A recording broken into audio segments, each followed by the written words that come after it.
So I'm glad that I waited a second before we got that out of context. I believe you said Caught that. in a racism. Caught in a racism. Hello, everybody. We're live with some Abomination Vaults, running a little bit late. I will not elaborate. You should have been here for the stream earlier, which is still this stream that we're just kind of carrying through. Raleigh, have fun sorting that highlight. Oh, this is gonna be fun to edit.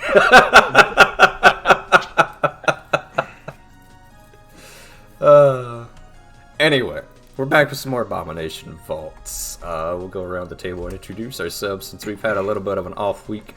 I am DM Stray. I had the zap gun and it was pretty effective. I also can be very loud. I've DM'd everything from Made RPG to GURPS, and I'm not sure which of those is the more debaucherous tabletop. Depends on your party, really. Listen, the flaws in trait system in GURPS is very versatile, and I will not elaborate on what that means. I mean, Fatal's right there, so... No, we're not doing Fatal again. Yeah, good stream, everyone. Understandable. We had a good time. This is pretty standard. Gideon, why don't you introduce yourself? Sure. I'm Como, I play Gideon. I can also be pretty loud. I was also playing the support earlier, but here I'm playing the fighter, Gideon. He hits things really hard, and he's also not supposed to be here. So he's having fun with that. That's good. Cezanne, go ahead and introduce yourself. I'm Ralif. I'm playing Cezanne. I'm like the one person who was not here for the stream earlier, but I'm playing Cezanne, the cleric of the party, worshipper of the Shimmering Maiden, Allura, And apparently, party sneaky boy whispering secrets in the background. To Wesk. Wesk, why don't you go ahead and introduce yourself? I'm Wesk, the kobold gunslinger. For some reason, it feels like I wouldn't say the only sane member of the group. I don't think we have a sane member of the group. But the one that gets along with everyone. Got along with everyone. Shit. Why don't you tell us about how Wesk totally got along with you, Ziri? I'm silly. I play Ziri, who no longer gets along with anyone, except I guess Gideon, but he's stupid, so that doesn't help. Gideon's truly the only one that gets along with everyone. Mostly by nature of being stupid. It is a powerful skill set, I should know. Yuri is a witch who likes dead things. So he's not I'm a witch. I'm an animist. You're right. Come on now. Be for fucking real right now. For one hero point, who wants to tell us what happened last time? I'm also going to go ahead and reward a hero point to those of you without one. I'll do my best to remember. Oh, it should be a memorable one. I don't think you should... I can fill in any gaps you missed. If I recall correctly, we went back to the gauntlet. I might be recalling the session beforehand. That was the session beforehand. Shit, okay. Was it? Yeah, go ahead. Last time, we fought a giant mass of flesh in the caves of the second basement floor. Fuck. Thing that almost killed us. Yes. It was a pretty Very fucking bad specifically time for all. thing that almost killed you. Yes. Yes. You were one turn away. You're welcome. After dispatching that thing, we went a long way through a series of caves that we determined were from a purple worm. It was a bad time. We eventually made our way back to a secret exit behind one of the couches in one of the other rooms. Then made our way back up to a library where we met with a wooden guardian, which Gideon was more than prepared to set on fire. But at Ziri's behest, it chose to stand down. So after that, we started looking at the books. There's a lot of books in here on warfare and ways to take out Wolfcrone, but luckily they're from several hundred years ago. So while Gideon's interested, it doesn't seem like a current threat at the very least. Meanwhile, Wesk and Sazan started talking in the hallway about ways to get a certain cursed book that Ziri had taken a while back away from her.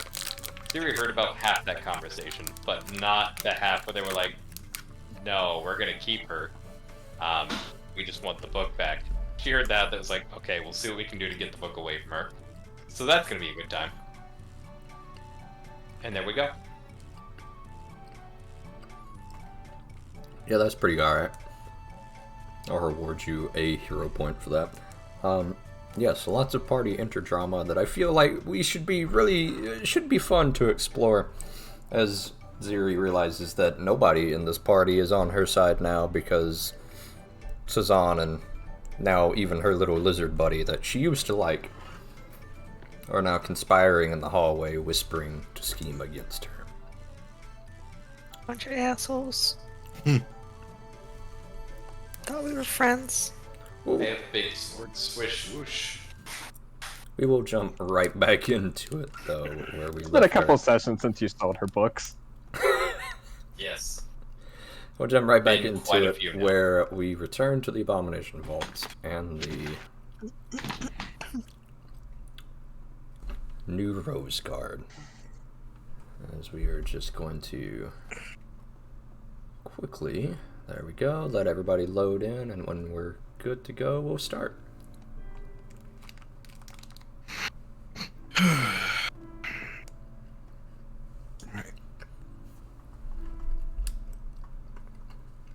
Well then, you two about done in there? Why can I not? Oh, there we go. Books. Me? Once more, we return to that shelf-lined, smaller library depicting several sorts of sieges on the grand city of Wolfcrone. Various sieges all happening at once underneath this sculpture in the middle of the room, this diorama depicting Wolfcrone. It's about that time that Gax scurries back to your shoulder as your shared senses end and Sazan and Wesk's conversation in the hallway wraps up. What would everyone like to be doing? Just staring at any remaining books before we go back.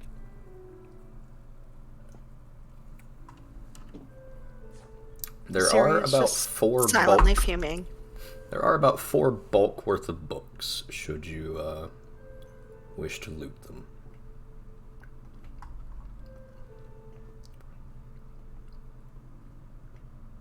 Alright, but when you say 4 bulk worth of books, Yeah.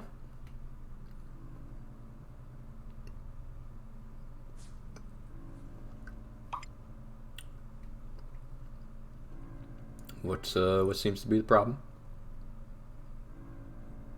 well,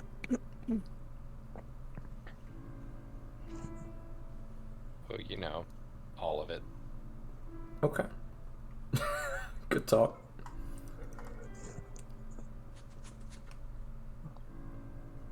There are 4 bulk worth of books in the middle of the room, should anyone wish to loot them. I'm not stepping in there. I saw how that thing looked at Gideon. Okay. Hurry.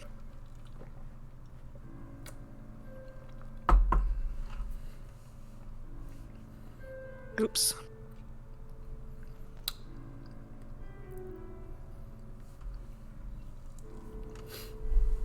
Alright.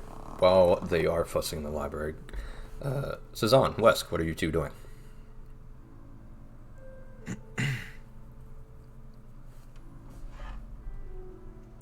Riley, you're muted. I am. There you go. At this point, with the conversation wrapped up, I'm just trying to kind of hold my head, hold off a bit of that headache from the feedback of the loop earlier. Okay. The teleportation circle. I'll just Um, hang out. Oh, I'm going to. Whoops, that's not me. That's Gex. I'm gonna grab the books. I've got it. Oh, did you have enough? Were you able to carry them? I have a bag of holding. Oh, okay. Yes, the Gex, follow me. What's wrong with you? let me see what I can do here real quick. If I can please, there we go. Notably, some of my add-ons have become out of date, so there Oh, no. may be some hang-ups. One of them is the auto-follow mod. Very cool. But should the worst happen, we can always just take Gax away and drop him in when you need him. Actually, if you wanted to, Ziri, would go back to the restriction section and grab all the rest of those books.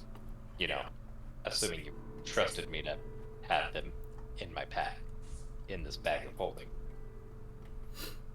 As long as you remove them from the bag of holding and not onto somebody's, till for selling. Yeah. Sure. I learned my lesson. Okay. Gideon begins to just one hand on the table, open the bag in the other, scrape them off the table. They Fair plummet Careful into with the those. infinite void. Oh. You guys Alright. done in there? Yeah, shoveled some books. Some of these might even be interesting. are we heading back? Ziri, would you like to go shovel the other books that we missed? Way back. Where's way back? In the restricted collection, I don't think we ever took all of them. We just took what we could carry at the time.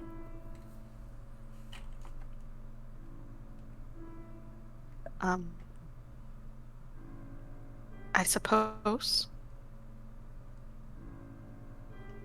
Fair enough. I can Alright, carry some of okay. those. I'll just go in here. Okay. You I remember hustle there was back a to decent amount of bulk left in here. I don't remember how much. Wait, back to the restricted section. There were 6 bulk originally. I assume you carried about 2, if I remember right.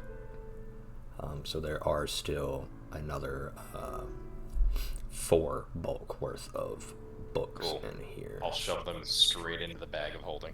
Okay. fair enough.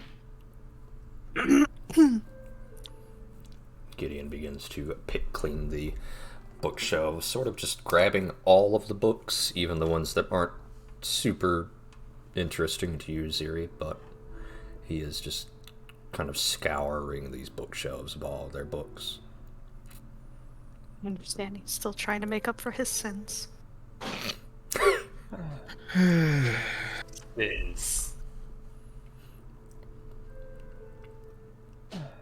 Sure was nice of her to give us that. It's gonna save us several trips. Oh yeah.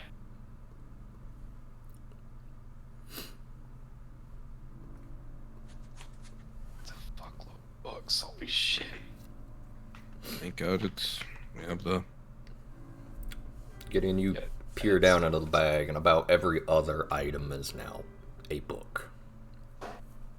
Cool.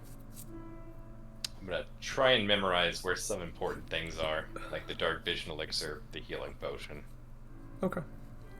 and my dagger. Take a moment to adjust. You also know that most bags of holding are thankfully enchanted so that if you just reach in thinking of an item, it'll come to your hand. Huh. That's convenient. Most bags of holding. Mm. Regardless, having now scoured the entirety of the library, what would each of you like to be doing? Guess we'll go back the way we came, and I can see what's in the other rooms up here. Alright. Hustling past the north wing once more. You stare do off need to into be a a long, dark hallway. Gideon need a hustling what? down the hallway. saying we do need to be a bit careful. I'm still having some trouble focusing on my spells, and I doubt Ciri's doing much better herself. Oh yeah, y'all are still not in the best of shape. I'm fine. Okay. Well, I mean, I I She get guess the said feeling she- she's not fine. Okay. Siri snaps back. oh, Alright. You swing open this door, Gideon, and the first thing you notice is that this room is not completed. This looks to be partially chiseled out. Picks and chisels lie everywhere. Discarded stone working tools lie propped against the unfinished walls. Clearly an unfinished, rough stone hewn room.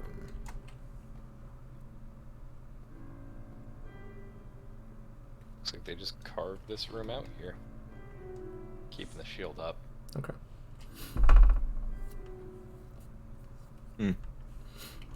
Nothing, huh? It ends quite unceremoniously. I'm. Gonna take a brief look around real quick. Yeah, same. Okay. Give me a perception check, both of you. Sorry, could I also look around? I was muted. Sure. Give me a perception check, or if you want to use something other than perception. Oops, is it supposed to be a hidden perception check? Yes. Go ahead and read I'm gonna- that for me. I'm gonna roll engineering. Okay. Does You're it just look gonna carved scan out? the walls and stuff? Yep. Okay. West, as far as you can tell, there's not much to learn here. This looks to be just hewn out of the rock. No special tools, just good old-fashioned manual labor. Slave labor, if you had to guess from what you've seen in Belcora's torture rooms and such. But, you don't learn any deep secrets. Zuri, Gideon, both of you spot a pickaxe on the ground at about the same time, but for different reasons. Gideon, this is a pretty well-made pickaxe. It's not ravaged by time, and as you bend down to pick it up, Zuri, this is a magical pickaxe. It gives off a very faint abjuration aura.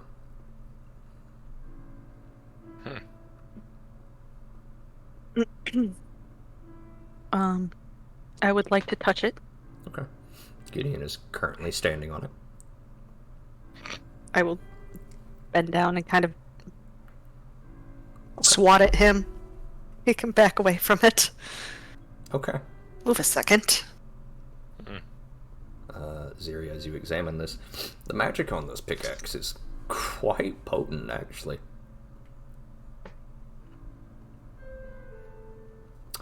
You Oh obtain god, a... we're in Minecraft. While you are unable to determine exactly what it is, you can go ahead and give me a identify check if you would like to, since you are very skilled What at is that. that again? You can pick Arcana, Nature, Occultism, or Religion, and just roll one of those for me.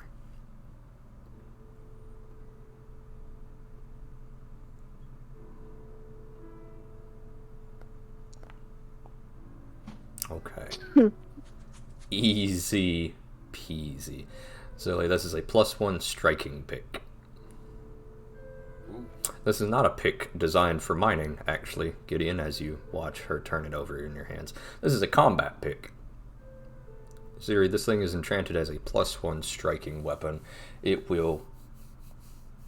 Frankly speaking, it's as enchanted as Gideon's sword right now. It is Gideon quite is- magical. Nodding and holding open the bag of holding. Gleefully.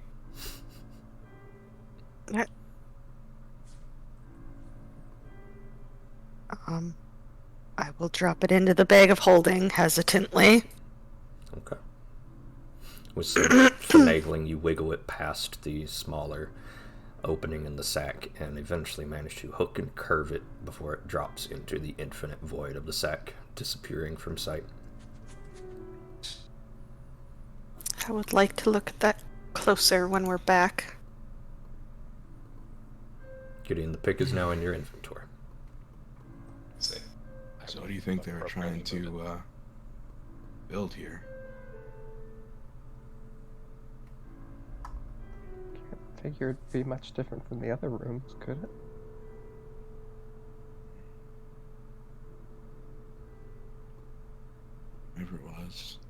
clearly.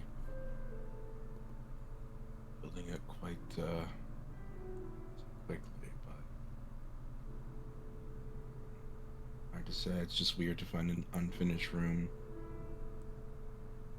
Are there any other tools on the ground that might have shown age? Yeah, most of these tools are pretty worn and weathered. That's actually what Siri and Gideon spotted first. Was this one was, though partially buried under rubble, it was quite pristine. These are just old stoneworking tools: shovels, picks, some buckets, a wheelbarrow. Well, judging by these, it's very likely they were building to the very end. Doesn't look like it was the work of the recent ghouls, at least. Fair enough. Yeah, it looks like these tools have not been touched in decades, if not centuries.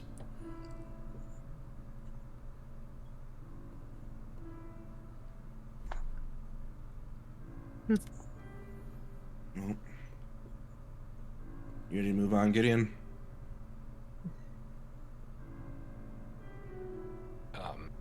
I'm struggling with Foundry at the moment. Woof. I'll be right back, guys. Yep. Yeah. I am trying to move this into the bag of holding, and it refuses. Let me see. Oh, there we go. Just had to stow it properly.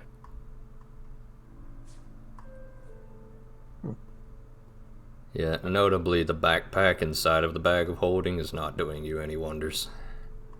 Yeah, I'm trying to specifically store it outside of the backpack, but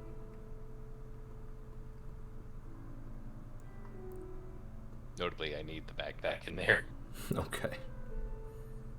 That's important, trust me. Okay. That was part of the inventory shuffle. Alright.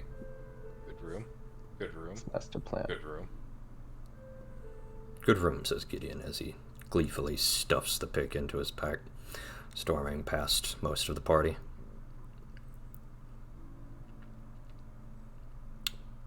Siri, what do you think about the bag of holding? Alright. Considering I'm back. it Sorry about that. is a pristine white silk bag bearing the mark of Saren Ray, goddess of the sun, What would I think about that? I don't goddess know. of the moon. Goddess of the moon. I think it's pretty. Okay. Regardless, I think that the shit that's in it better be given back to me. Alrighty. very well. Alright, what's everyone doing? Give me that shield grace, and I'm opening this door. Okay. On your mark. Get set. Alright. The first thing that greets you, Gideon, is as you swing this door open, the air is blistering hot inside of this room.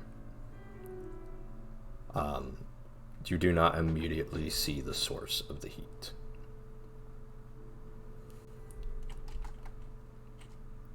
There is one large wooden barrel and a metal hatch-like lid. This is gonna be a weird question, but in my mind, heat correlates to smell. Does the room smell any different from the other rooms we've been in? No. Okay. I would say it's just immensely, intensely hot as soon as you open the door. It is like a wall has been broken down to release it. I'm assuming that the heat is coming from whatever this grate is. Okay. Would that be accurate, just getting closer to it? No. More importantly, Ziri, you are within reach. There is a spirit in this room. Pushes past everyone. Yep. Yes. The Where is it? Just It is fucking the hatch. elbowing through the hallway. Alright. I would like to interact with it. You would like to interact with it? Yes. Okay. You sense an intense hatred and anger coming from the hatch.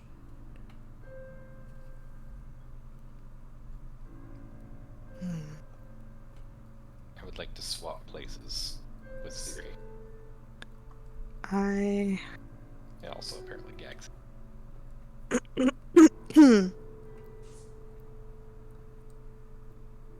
am gonna touch it and allow it to speak through. Okay. As you touch it, you are immediately feel like you burst into flames, Ziri. Can I yank my hand back? Give me a will save.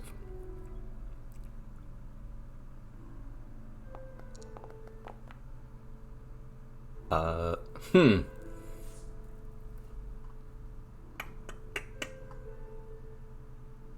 No. Zero, you take 6 points of mental damage as you begin to channel this spirit. You immediately burst into flames and realize that whatever haunts this room died inside of this furnace and are, through you, now shrieking in pain. You each watch as Ziri's neck snaps up, her mouth opens, and she begins to scream. Several voices that are not Ziri's begins to speak. You fool, you've doomed us all. I'll have you know I had nothing to do with this. I'll kill you. I need everybody to please roll initiative. Oh, great.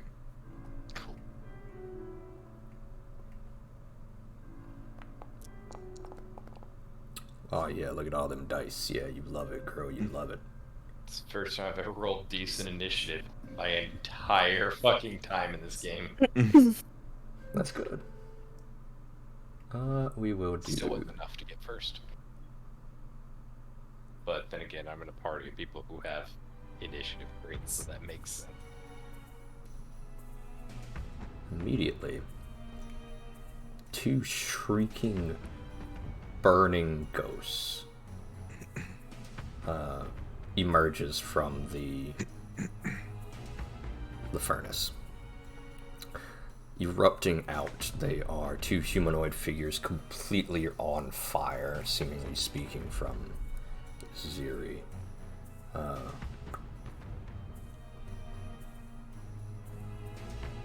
Am I still stuck to touching the hatch? For now, yes.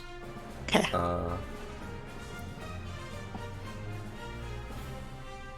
Ziri, please give me a will save, please.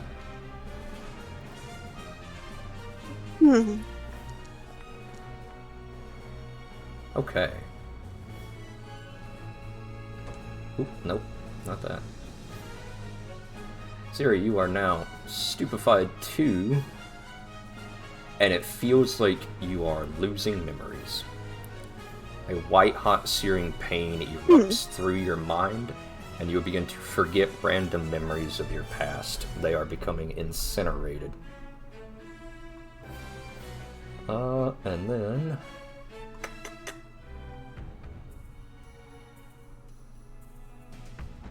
it's going to... real quick, do that, and then this, and then that.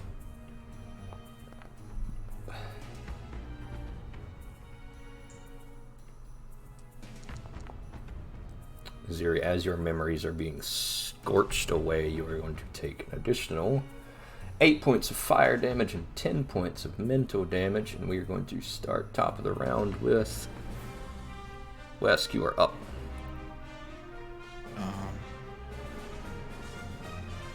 Sorry, I've got to do that because for some reason that didn't save. There we go. Wesk, you are up. Alright. I am going to grab Ziri's hand and immediately try and pull her free hand and immediately try and pull her away. Okay, go ahead and give me a will save, please.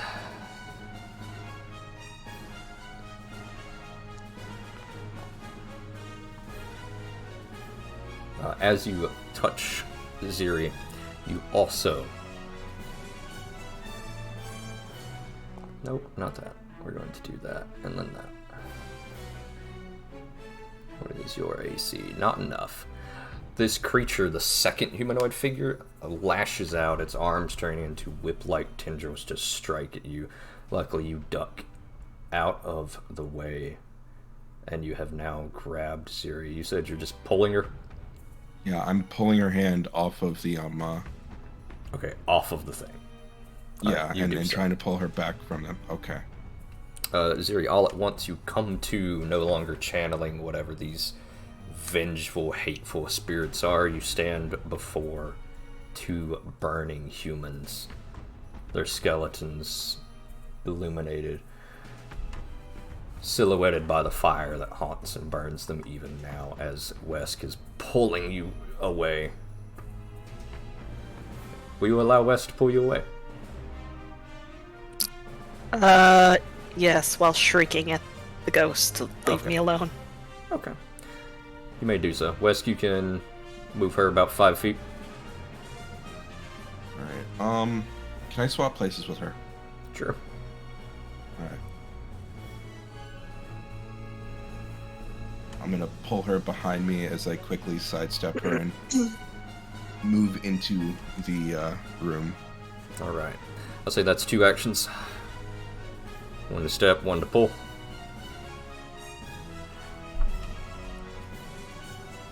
What's your last action, Buck?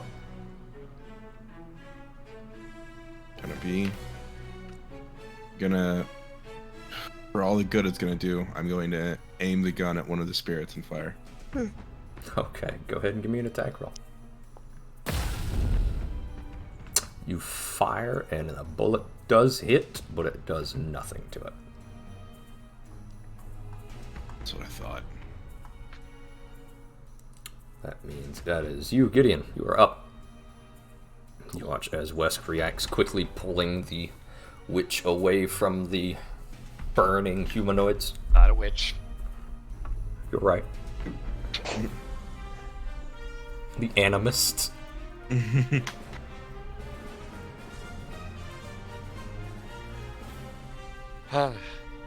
Okay, seeing that a shot does nothing, can I see what this barrel is full of pretty quickly? Is it full of liquid? No. It in fact looks like refuse and piles of iron scrap. God.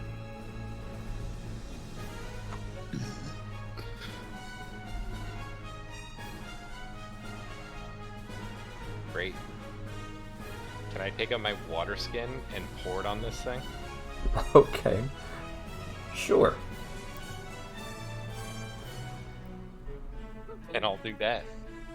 Okay, you whip out the water skin and just splash it on these creatures as they kind of recoil for but a moment and then turn and look at you instead.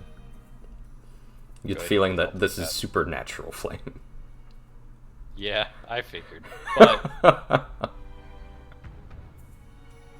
I can get their attention on me, I think I'm good with that. Okay, I'll say that you have their attention now.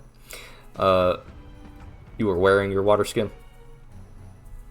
No, it was in the bag of holding. 1 to draw, 2 to interact. You've got 1 action left. Cool. Cool. Cool.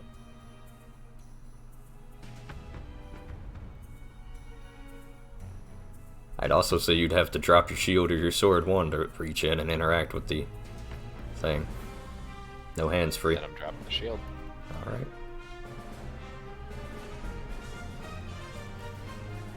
One action left.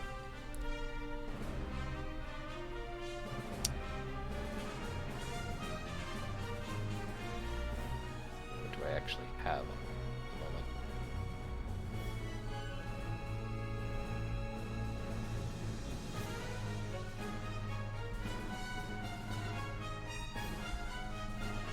Not much. Cool.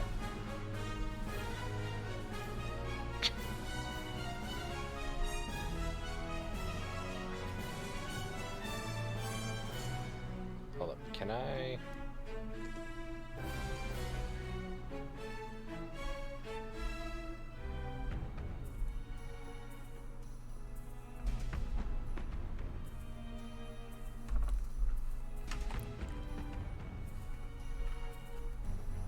Just so that we're clear that there's 2 humanoid figures. There are 2 humanoid figures in that tile. Yes.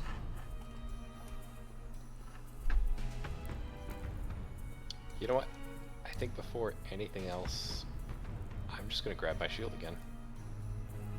Okay. You immediately picked up the shield again. Zahn, you are up.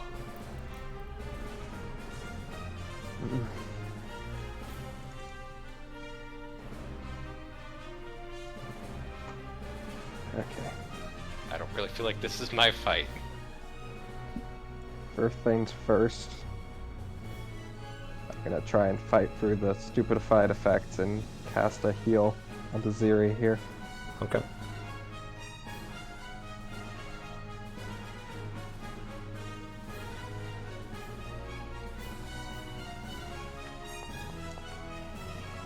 Okay, past that.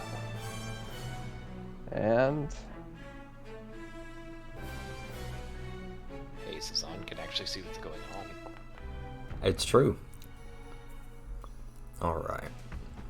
Ziri, this might be a good time for your Wand of Quench.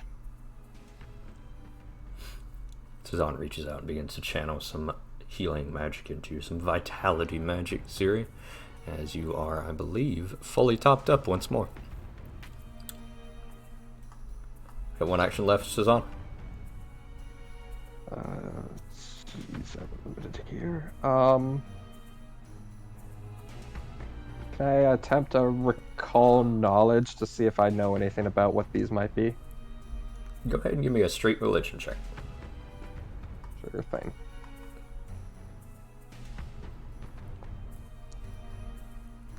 These are straight up haunts. This is some sort of vengeful spirit that died here and is manifesting in this area and refusing to let go. You could begin to exorcise them if you would like.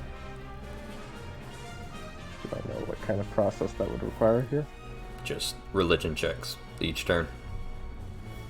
Okay, I would like to begin that. Okay. Tazan begins to, after curing you and yelling out loud about the quench wand you have, Ziri. That is going to be his last action as he begins to pull out some instruments of his faith in order to cleanse these spirits. What are we doing, Ziri? Alright, so excuse me. Remind me how I use a wand. You essentially just declare that you're going to use it. As long as it is in your equipment or consumables tab and not like tucked away in your backpack, it's the exact same thing as casting the spell from the wand. Then I would like scramble to find it and go ahead and use that. Oh wait, I have to select one of them. So you're also going to need to roll a d20 and get above a 7 to Yes. fight for your stupefy. I need to start off with that? Yeah, flat d20. Okay. Yeah, that's not good. That is not good. So you reach for the wand, and as you go to cast the spell, you realize that you can't remember how to cast this spell. Your memories were seared away by these things, flames, and you scramble and kind of stutter out words and realize halfway through that you're not making sense. You have one action left. Can I try it again? No, casting spell is 2 actions. I believe. Gotcha. Let me double check this exact one. Yes, it is a 2 action to cast the quench spell, but your quench spell is not lost, I will say. Alright, You're I'm just gonna go ahead tongue-tied. and...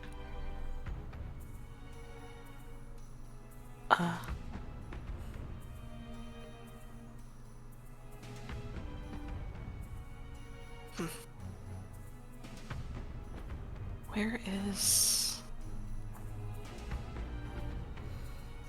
You know what? Let's do one of these. Okay. Give it flat d20. Yep. Flat d20 for me, Ziri.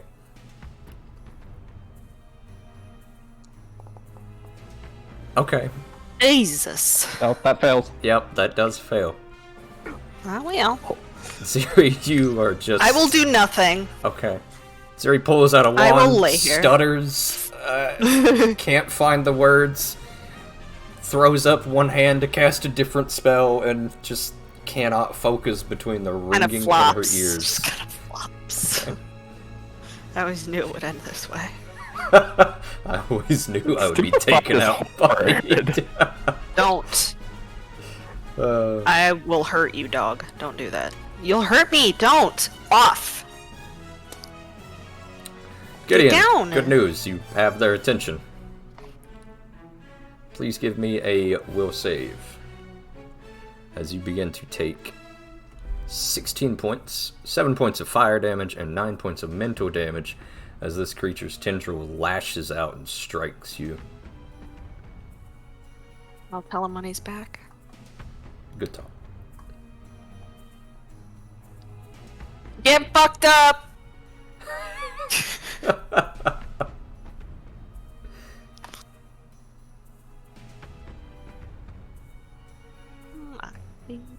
Okay, we'll go ahead and roll for him then. I think he's got a 9 to will. Yes, he does have a 9 to will save. So that is a failure, which means that he is going to also become stupefied 1. Which means that it is going to go to you, Wesk, as Gideon begins to be whipped and lashed by these creatures with their flames. Okay, that's it.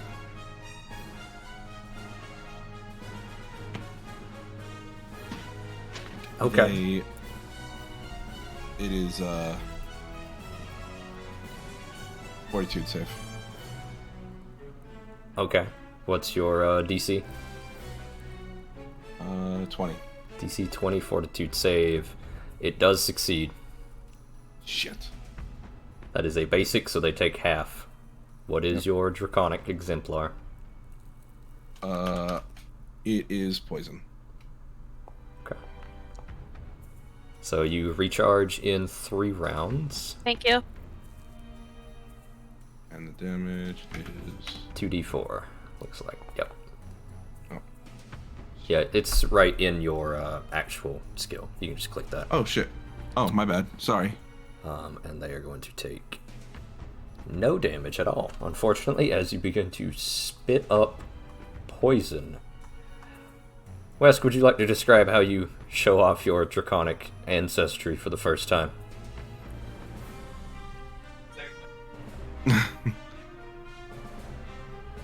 Basically, with his back against the wall, Wes is going to take a deep breath and expel basically a bunch of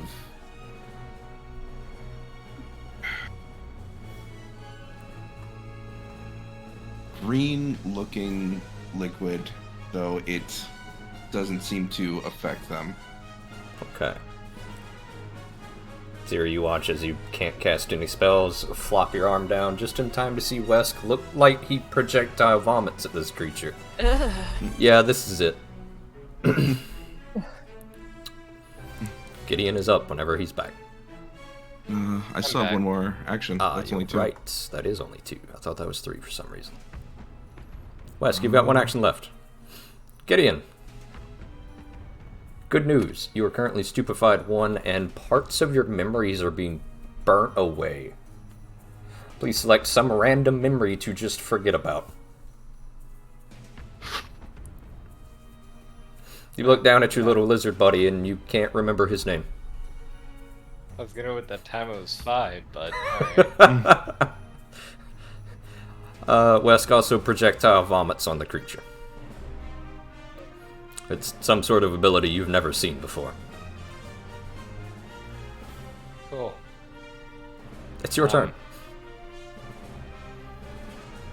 Yeah, it sure is.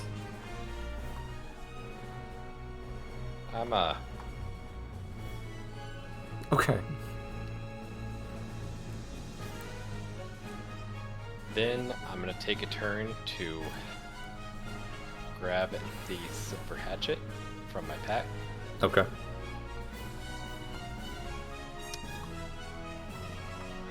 And I guess I'll drop the smoking sword. Okay. in favor of the silver hatchet. You drop the smoking sword, draw the hatchet out, raise your shield, 1 action left. Or That was should the be all. hatchet in your bag of holding? The hatchet was in the bag of holding. Alright. Gideon begins to scrabble for his items just as Cezanne, you finished retrieving all of your rituals of your faith.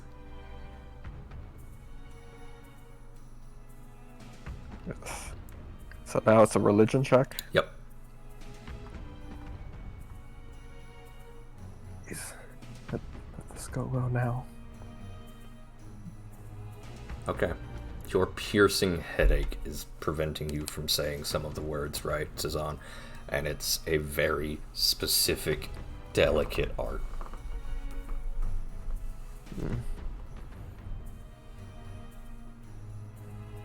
I would say that's 1 action. You got 2 left. You can keep I keep trying. going with this. I'm gonna keep pushing. This seems like our best bet. Okay. Okay. Finally, you clamber through as you were off-put by the sight before you and begin to chant your prayers and rituals, praying desperately for the goddess of the moon to take you from this fervent heat. And one of the spirits completely disappears, shrieking into nothingness, returning to oblivion.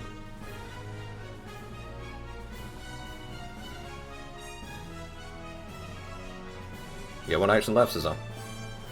Well, looking well enough so far. Okay. Keep That's good, Cezanne, because you are just... No, you can't remember the next phrase It's entirely. actually about what his character says. It's all-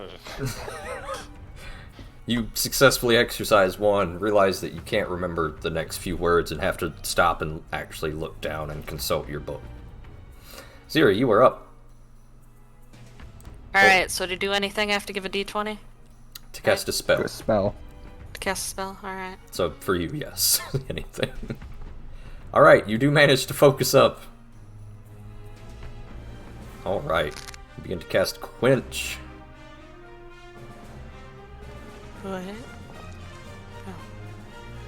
Oof. You know what? I'm gonna let you roll that. Give me 4d8.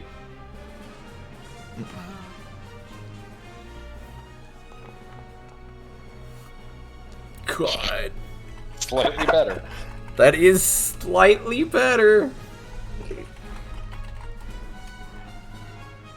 Alright.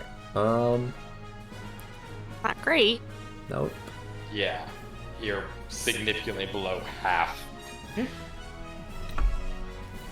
Both of those rolls were frankly fucking awful. Siri begins to pour out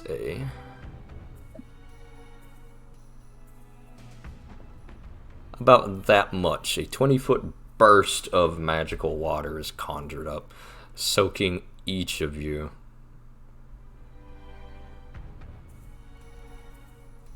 And then we are going to attempt to counteract it, which is always fun. And by fun, I mean,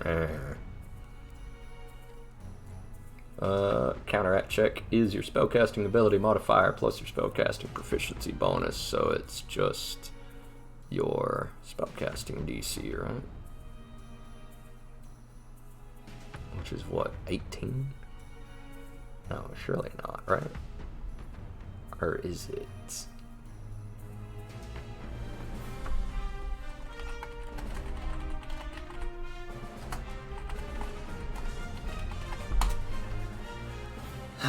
Let's see.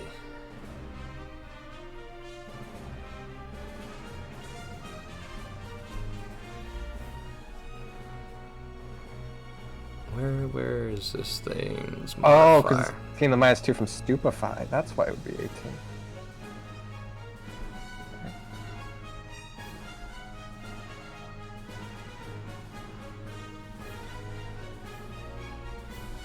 Is this 2?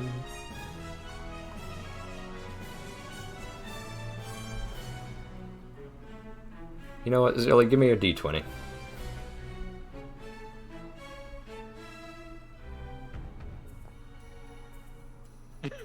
Yep. Well, Just how it's gonna be today. I don't think that's going to work, but it is going to take 10 points of your... let's see. No, it's going to take 18 points from your... Why is it doing this?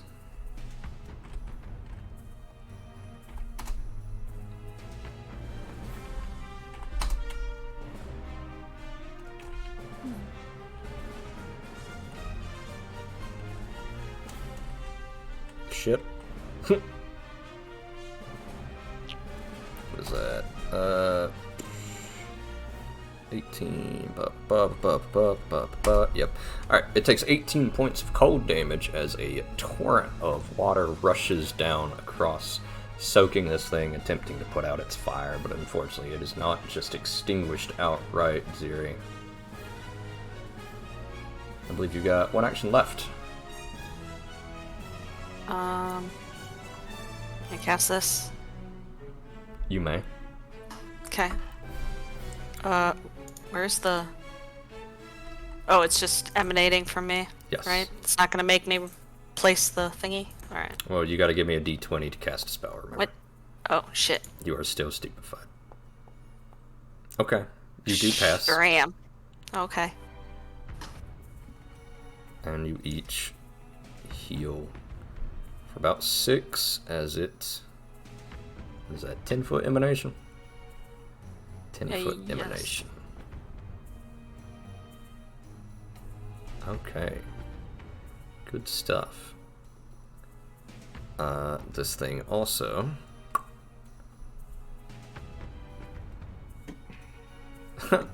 This thing also takes... What is that? 6 plus that, plus that, plus that, plus that. Alright. This thing takes 11 points of vitality damage as it is Yay. rocked by Ciri's Garden of Healing as she begins to sustain it. Wesk, you're up. Do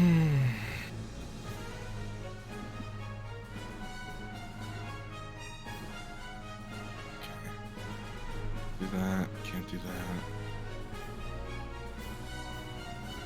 Oh, Stray, I think you took the thing out of the turn order because the other one died. Yeah, I know where it is. Okay, I'm not worried about it, bud. got it.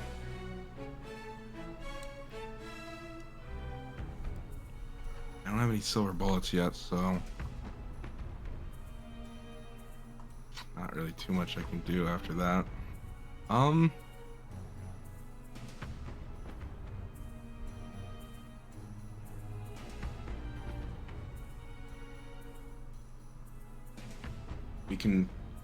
gonna apply tail toxin to a bullet, and then I'm going to strike once more. Okay. Wesk, invoking the power of his draconic ancestry, begins to slather his one bullet, swiping it down his tail across his venom sac. He's very bashful about it. Don't talk about it.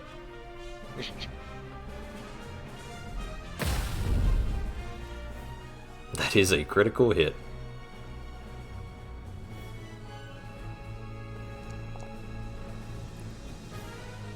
Unfortunately, it is immune to critical hits. Yep. Let's see. The fact you were I'm able gonna- to shoot it hard enough to do any damage at all, though. Does Yeah. the persistent... the condition doesn't crit. That sucks. Even if it were. But it is taking the persistent poison damage. Let's see. What is the actual 2d10? Piercing fatal d10. Yep. 9 plus 9.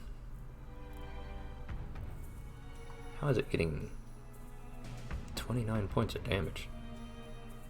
It's striking. You're right. Well, no, it's giving you... Never mind, it's 9 plus 9, Yeah. 18, and then doubling that for... Yep. Okay, I see. Yeah. Wow, that is still only 1 point of damage. Go ahead and give me that persistent poison damage. It's just equal to my level. Oh, I see. Okay. It's gonna be 4. That's it. There you go. That's gonna be on you, bud. Oh, I'm going to drag it onto the enemy then. my bad. I just clicked the Okay, persistent. All right. 4 acid. There we go. Yep. Um, I'm gonna take that off me. My bad.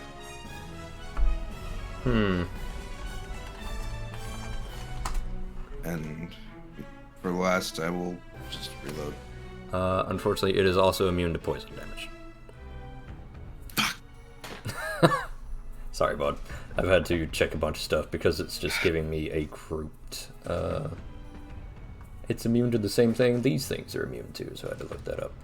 Wes, you do It's okay. fire and manage to strike this furnace lid so hard that the bullet dents the metallic lid, which is quite impressive. Unfortunately, this seems to be beyond your ken. Gideon, you are up. That was honestly pretty impressive for That something is. that doesn't hit it. Considering it takes no damage Alright. from crits, precision damage, or poison damage, and Wesk still shot it for 1 is pretty big thing. I'm gonna take a swing at this thing real quick. Alright, go for it. Okay, I don't think the aid's gonna help that. it is not. You bring your I'll hatchet reroll down that. on this lid and cannot dent it. I'm gonna re-roll it. Okay. Oh. Right. No, we're using new reroll rules. Remember that. It's 1d10 plus 10 plus Oh, your right. 13. Yes. Specifically so that shit doesn't happen. Okay. Hey, there you go. That is a crit. It better be. Go ahead and give me your damage roll, please. Oh, Oh, you why was it on me? swung on yourself for some reason. No, I have it targeted. Let's let's not do that. Let's make sure we're targeting the vengeful furnace. Cool, can I have the rest of my HP back? No, you'll get it when you deserve it. I was like, man, this haunt sure has some interesting rules. Just give me normal damage because it is. Well, actually, give me critical anyway, and then it'll just auto tally everything. Oh, that is your critical damage. It sure is, bud. Okay, Gideon, you crack this metal lid with your hatchet and do nothing to this haunt. Yeah, that's what I was afraid of. This thing is woefully out of your pay grade right now. Yep. Alright, dropping the silver hatchet. Okay. Gideon begins to just dig through his backpack trying to hit it with everything he's got. This is a good time for one of these. Oh, I see what happened. I should still have that. Means I'm doing more Alright. things. You swung, you hit, you did no damage, you dropped it, 2 actions left. 1 action left is you raise your shield. Sweet. I'm picking back up the smoking sword. Okay. You've retrieved the smoking sword. Cezanne, you are up. As you watch your marshals just kinda unga bunga this thing. To no effect. Except 1 effect. You're right. Literally one. Yeah.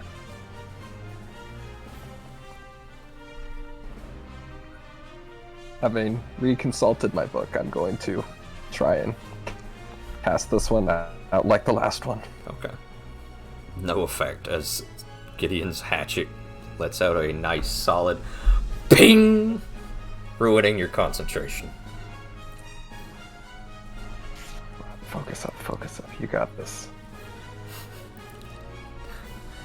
The loud ricochet of Wesk's bullet striking and embedding this thing. A second ping to no avail. One moment of silence. That's all you need. One moment of silence. You got this, buddy!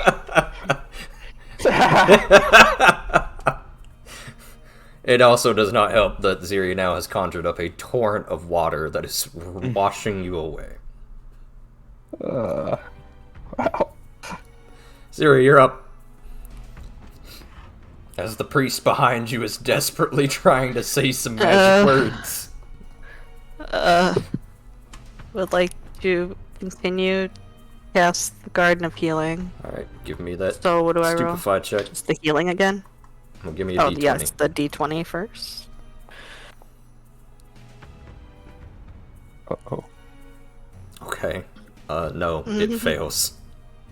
Understandable. Oh,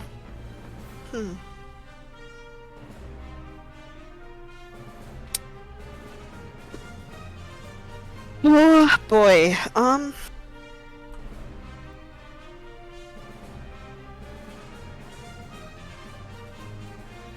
does this do? No. No. Yeah, oh no, guys. It's not looking good.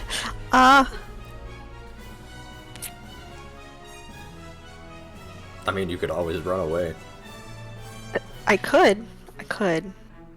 I guess since that's one action, I will just do it again, the Garden of Healing. Okay. Give me a, D20? Yep. Okay, you do manage to sustain it. Go ahead and roll me another heal check, please. There we go. You each regain another 6 points of healing.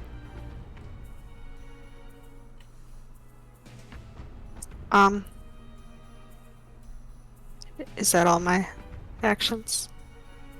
You have one left.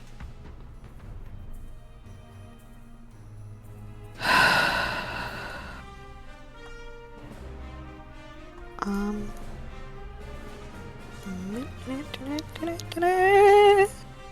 this thing takes another. Oh no, the healing is gone. No, I'm just gonna stay here. Okay. This Let's thing go takes stay here and not another do anything else. 11 points of vitality damage. Ouch. As this creature begins its turn once more.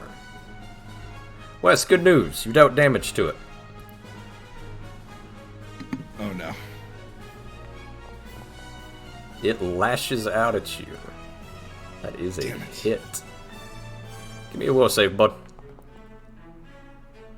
As you take 15 combined points of damage, but do succeed the saving throw. However, you are still stupefied 1. As you feel scorching white hot, like a film reel left on for too long as your memories begin to burn away of the nice slinger who first took you in. His face is now a hole in your memory. You take 7 points of fire damage, 8 points of mental damage, and are stupefied 1. As this thing shrieks and lashes out in pain. Wesk, your turn.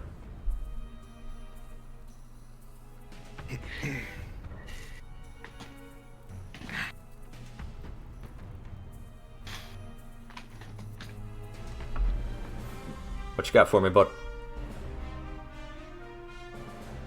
Wesk is going to reach out and grab the furnace lid. Alright. Go for it. He's. Do I have to roll anything, or is that just like one action? No, I'll just tell me what you're doing with the furnace lid. Alright. He's going to pull it off. Like open or off?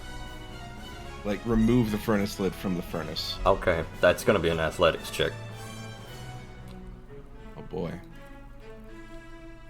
There's no way I can succeed this. Not a Not with that, no. chance, but as well as that, as you touch the lid, it lashes out at you again. Luckily, you turn and bear the brunt of it on your armor instead, as it slides away, leaving nothing but a scorch mark on you.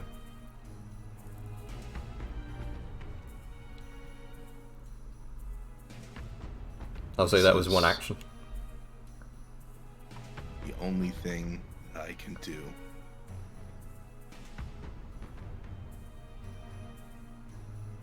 He's gonna attempt it one more time. Okay, give me an athletics check. Just to clarify, you're trying to rip the lid off. Yes. Okay. Oh, sorry. Yeah. Once again, are you trying to open the lid or rip it out? I wasn't. Sorry. I made an assumption that it wasn't like that it wasn't like on any sort of hinge. If it's on a hinge, he's just trying to open it right now. Okay. In that case, you do valiantly tug, but you are not able to get this thing open. I'd say you've got one left, but you're going to be at a -5 if you go again. As this thing is just kind of lashing you as you try to pull and tug at this thing.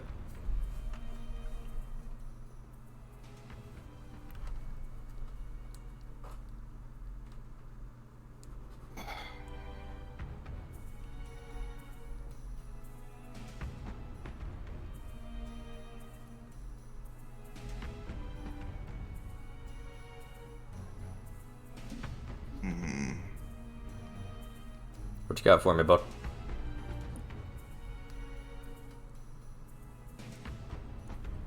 Nothing I can do in one action. Swing for the fences. I mean, I swung for the fences. I hit the fences. It had no effect. I'd say he literally did everything he could have, nailed the crit with the buffed poison damage, and it dealt 1. I'm not sure the fences are the problem here. What are you talking about? Hitting really hard solves everything. You're right, you hit him really hard. You're right. You know what? In the heat of battle, I would like to study the lid to see if it has a weak point. Okay, Like a fracture from the heat. give me an engineering check. Okay, Swing I will for the say- fences. I would say while this thing is decently well made, you do note that one of its hinges is weaker than the other. I would say that'll give you a slight edge should you wish to go ahead and try it again next time. Okay. Gideon, you're up. Cool. Seeing what West is doing, I'm just gonna go ahead and try and grab at the lid myself and try and rip it open. Okay.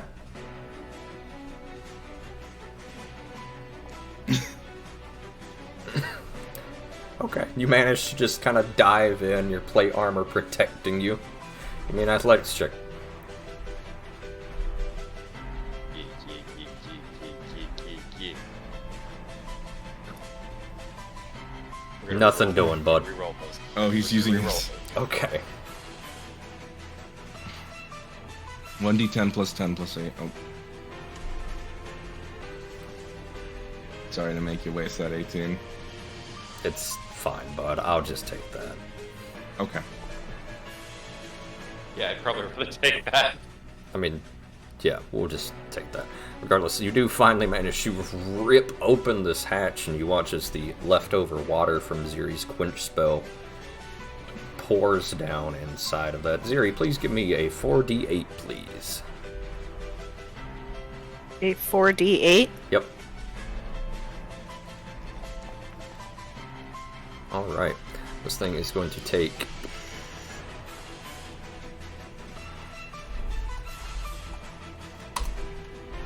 Not that. Damn it.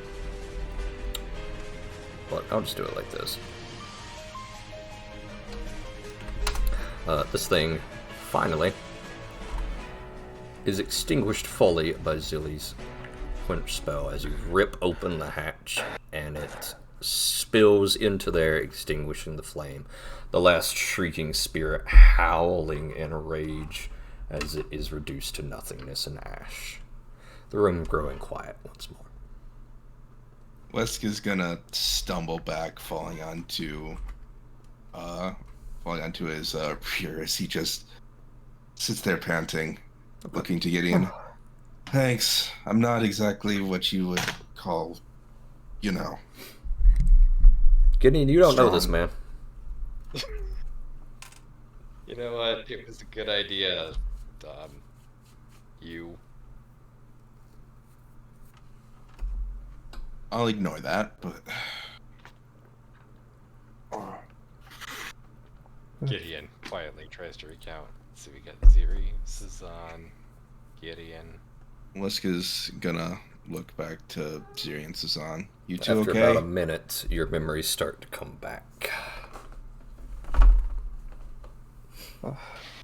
I'm no worse off than when we started, but I think we should head back before much longer. Ziri here was stumbling a bit earlier. Oh, that's rich coming Ziri. from the priest. Ziri, you okay? You took the brunt of it. Yeah, your memories are coming back. Also, Ziri, this was apparently the furnace where they would burn refuse and trash, but more importantly, it looks like those two were immolated alive. They were scholars once. They got into an argument, and while arguing in this room, they pitched over the side into the furnace and ended up burning alive.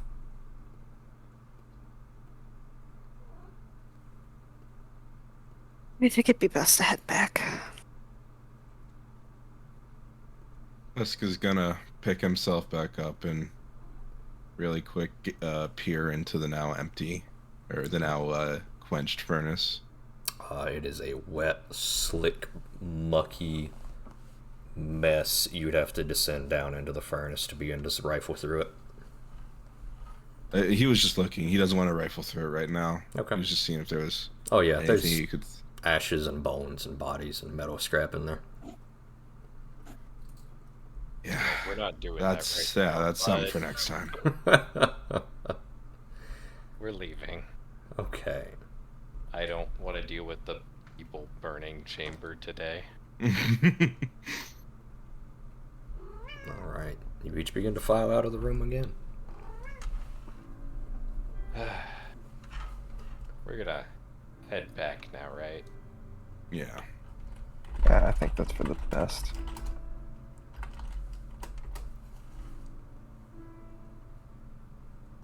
Alright. Okay.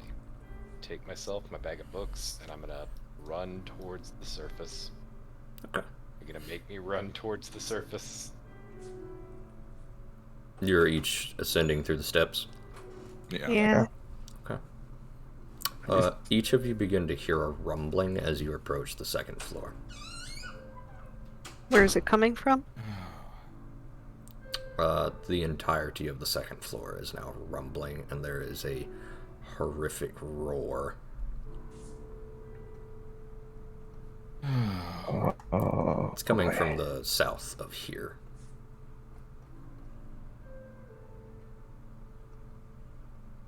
Does that sound like worm to anyone else? Can I roll Lore Celandia to see if I recognize it as a worm roar? Sure. Go ahead and give me a Celandia check. Shit. You've never actually in person heard a purple worm, Wesk. It's more of a folk tale.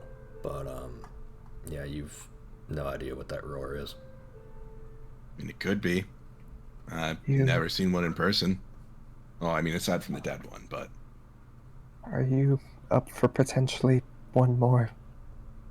Any disaster today, Ziri? Don't think we'd have much of a chance if it's a worm. Yeah. Yeah, honestly.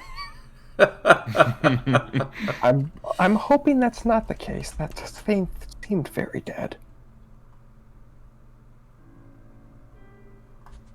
I mean, going to go check.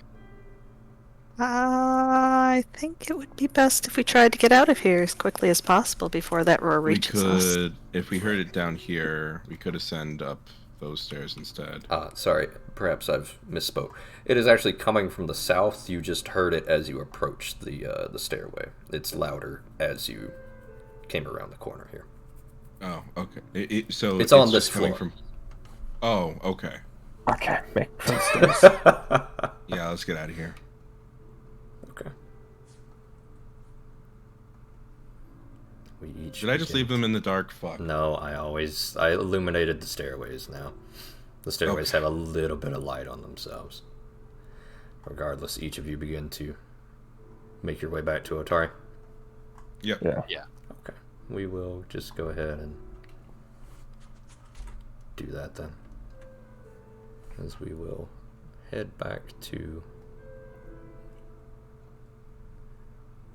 one Otari. And the only one Otari. The one, the only, the Otari. Mr. Worldwide. The non-preloaded Otari. I preloaded it. Never loaded Otari. Oh. I'm just seeing black. Oh, there we go. Regardless, you each emerge into the fog fin once more. Climbing the small hill that leads to the gauntlet. You hear something rumble beneath you. It finally quietens down as you leave the gauntlet.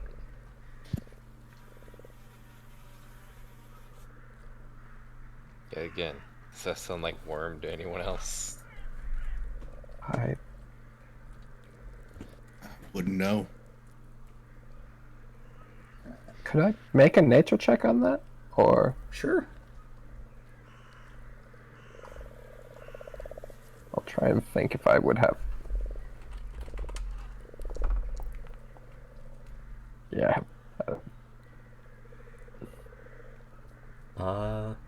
No.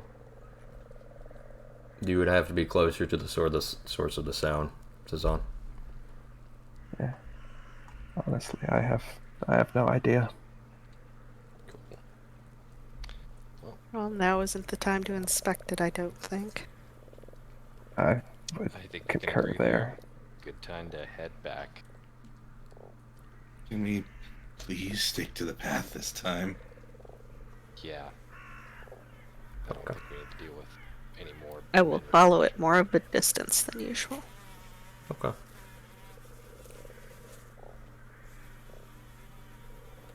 Ziri is a noticeable a bit further than normal. She's usually about 10 feet away. She's now about, let's say, 30 feet away, 35. You alright back there? Going to just keep trudging along. Seemingly this encounter with the flames or something else has left her rattled.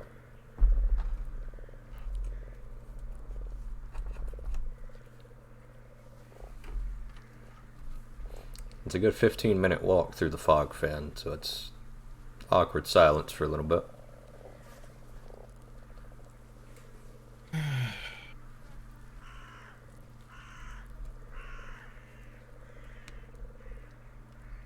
My kingdom for a magical bug killing lamp right now.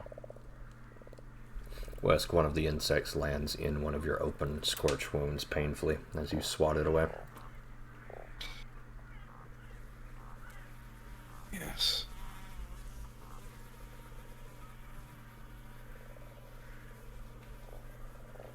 Gideon's going to hold out the ever-burning torch in hopes that it keeps insects away.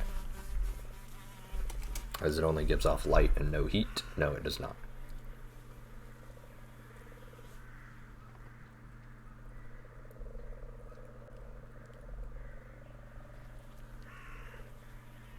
You each trudge through the fog fin for about another 10 minutes.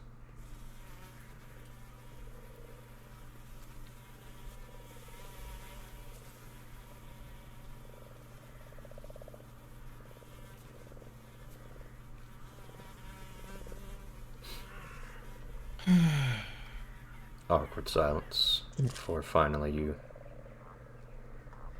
emerge once more in front of the stone ring pond, as Ziri trailing a little bit afterwards. And the welcome sight of civilization greets you. The Otari village, deep in the pit of this little cliffside, tucked away nice and safe. Where would everyone like to go? Oh, honestly, it feels oddly long since we've seen here. First things first, I'm going to go try and find myself a bath / just try and wash off. Same. Okay. Yeah, we're in the mud. We were in the mud. We were in the fire. The sloughing liquid flesh of that creature.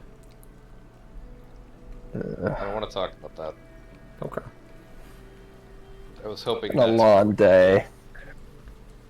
Okay. As you pass the stone ring pond, the druids turn, and a couple of them glare, a couple of them wave.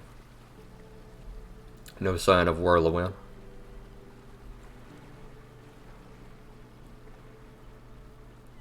I'll give a wave back. I'll nod. Hunched over. Okay.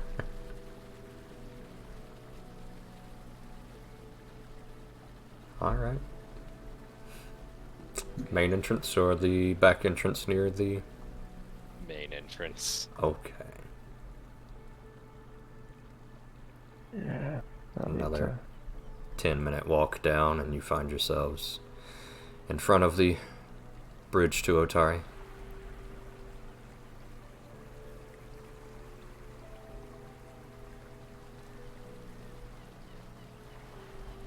Yuri Suzanne. is going to make her way to the Rowdy Rockfish. Okay. Just kind Let's of go head down and hustle through town. Okay. Yes. Let's just gonna head that way too. Okay. Yeah, same. Started. Okay. You Everyone fool. We're all making our way to the goes to the Rowdy Rockfish. And before long, you are standing in the middle of Brenda Vankervel's son's tavern, the Rowdy Rockfish. The dour, kind of somber, quiet inn greeting you as you each trudge in one by one behind each other, ruining the calm demeanor of this tavern. Oh, well, welcome back. Yuri's gonna trudge up to the room without saying anything and start washing up. Oh, okay. Did something Sorry happen? for. It was a rough time this time. Sorry for the mess. Oh, well, that's mighty kind of you, but I don't mind. Will you be here for lunch? Gideon will nod, still hunched over. Oh, Gideon, there was some girls looking for you earlier.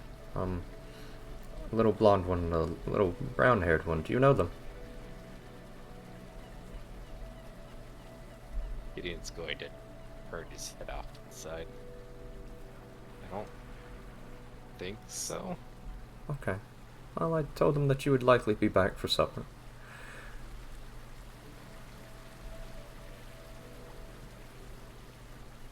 Okay. Where would I know a blonde and a brown hair girl?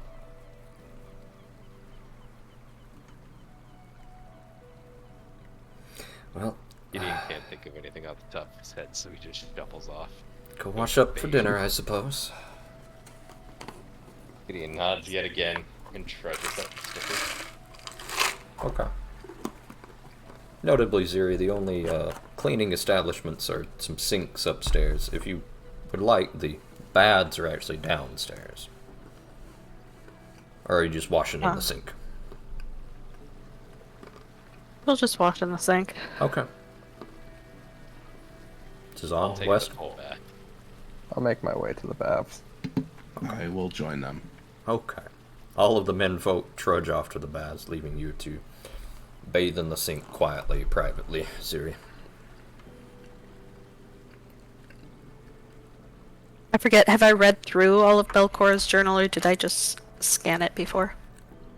I believe you've only fully read the blueprints, the gauntlet blueprints. Right. And the teleportation research, right? That's a separate thing. Yeah, the teleportation research just gave you the awakened teleportation circle ritual. So you've read gotcha. 2 out of 3 of them. Okay. So once she's done washing up, she'll crawl into her bed and start reading the journal. Okay. You retrieve the journal from your pack. For reference, I read about a third of it and summarized it. You do not find the journal in your pack. It is gone. What?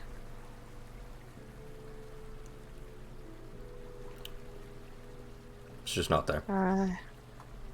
Would like the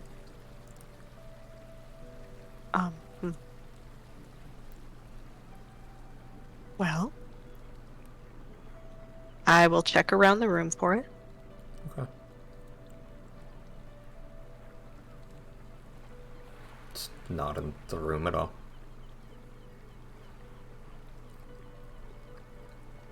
I will angrily hustle out and head to the library. Okay. Since I'm not going by the men who are bathing.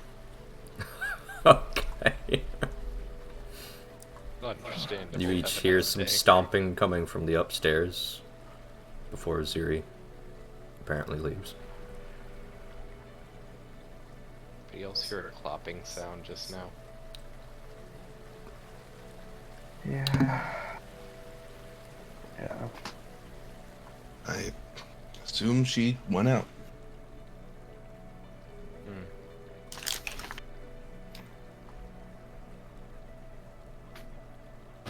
Okay.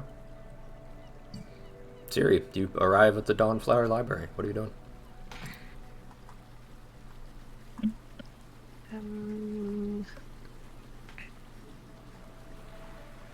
Going to go out, I guess, back to the graveyard and check where I stashed the book. Okay. Ziri, you find the book you stashed here, Belcor's journal.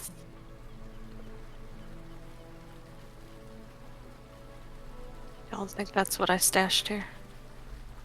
Ziri, you find the book you stashed here. It's Belcor's journal. It's right here. I'm going to take it in confusion. Okay. Elsewhere, the boys now emerge from their bath, feeling quite refreshed.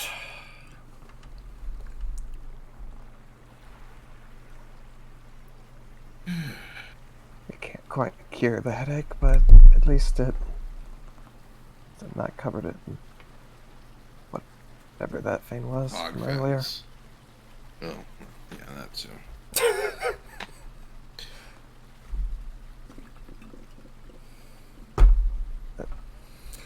It's now about 2:30.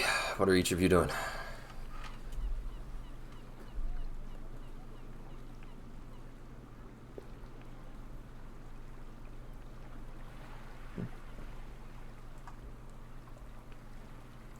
Let's go look back to Gideon. You should probably. He ran to the restroom. Fair enough. Cezanne and Wesk, what are you two doing? Good question.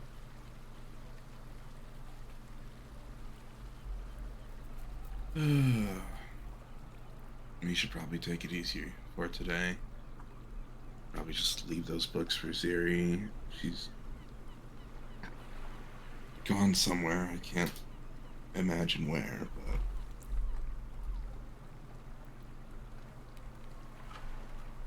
Yeah, I might go upstairs for a little bit. Headaches. Not understandable. one for going out, and I might look around to see if we can find that thing we talked about earlier. I think I'll go for a walk, get some fresh air.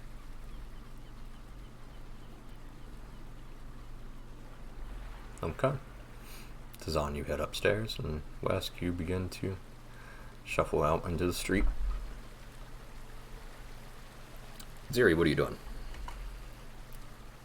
I'm gonna go ahead and curl up against a tree and start reading the journal. Okay. You do so. You know, this is Belcor's journal detailing kind of her flight from Wolfcrone during that age where wild mages were being driven from their home. And as you begin to read, you begin to sort of learn about her sentiments and her attitude. Written in a strange language that you do happen to know.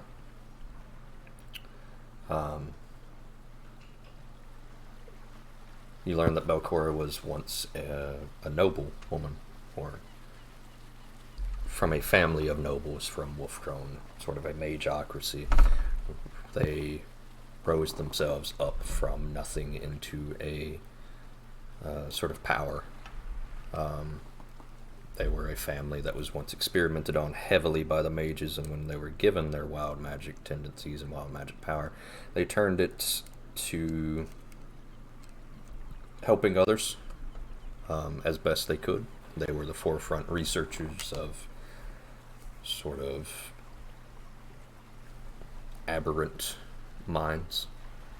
They were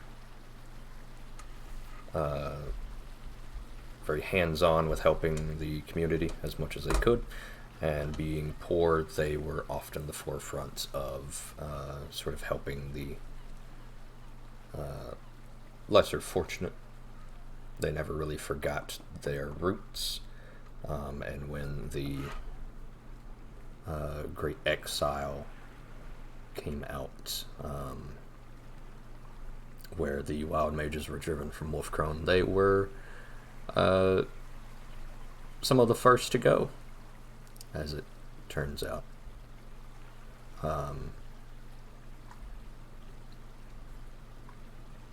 Let me see if I can find the exact date. Yes, 4230. So it's been about almost 500 years in something called the Burning of the Rose, where they were exiled into poverty and had all of their lands and fortunes taken from them by the Archmages of Wolfcrone, and it seems like Belcora swore revenge ever since. Elsewhere, the menfolk, what are we doing? I'm not really expecting to find anything, but I'm gonna see if the book might be upstairs. What book are you looking for, bud? Whispering Reads. Okay. You begin to hesitantly at first sort of glance around and try not to disturb much things. Are you just doing your best to ransack the place, or are you trying to leave it undisturbed? I'm trying to leave it relatively undisturbed. Okay. Frankly, I'm kind of assuming she has it on her, but It's not here in the open, and it's not underneath pillows or anywhere that's easy to check. It's not, underneath anyone's spare clothes or tucked away in somebody's chest here. Most of you have moved most of your items into Gideon's bag, however. I'm up here. I'm going to also offload the books that were counterweighting my bag. Okay, go ahead and put them in your party stash for me, bud. How do I do that again? So go to the Actors tab, open your Actors. party sheet, Ah, and stash. then you have a stash. Stash is where items at the Rockfish go.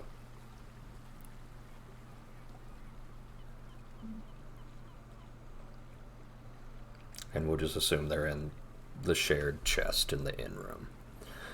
Gideon, what are you doing as the menfolk begin to wander away? Well, I just got back, but I'm definitely putting shit in the stash. Okay.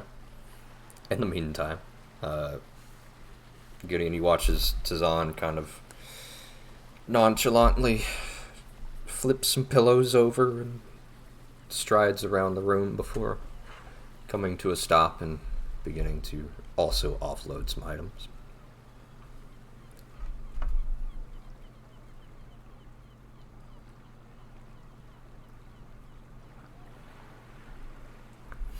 Alright, we'll go to you, Wesk.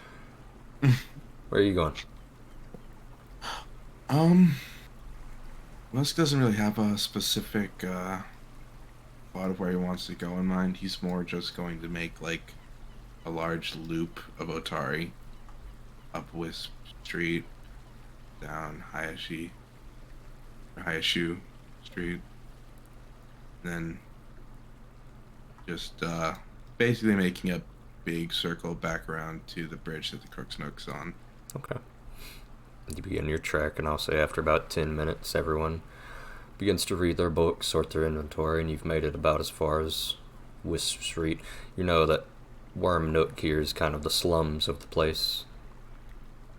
A few of the children running past you, having just been released from school, chattering eagerly as they see the little slinger. Well, that's what they're calling me now.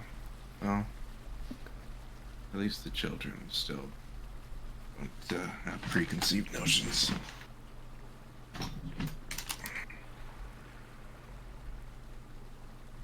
For better or worse, racism is a taught notion, not ingrained. Musk will chuckle to himself under his breath and keep walking. Right. Pass by Blades for Glades, which is oddly closed today. Out on business, it reads. Wonder if he's at the Crook's Nook. I muttered to myself.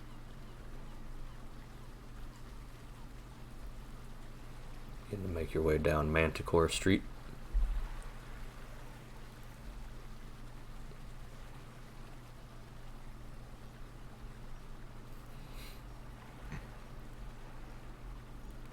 Pass by Rat Alley, sort of a infamous little gambling corner. A few people roll some dice. Wonder if Raver will ever get his own house here.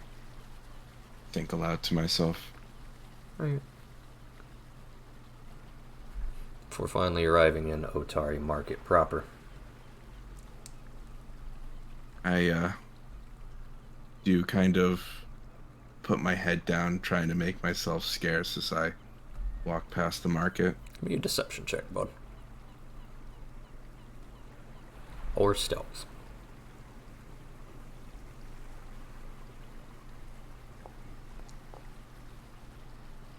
Okay. While you are not reduced to scurrying between stalls and hiding, you do manage to keep your head down, make yourself small, and hustle through the markets, maintaining some semblance of pride. Before crossing the bridge, your makeshift patrol, as it were, coming to a close very soon.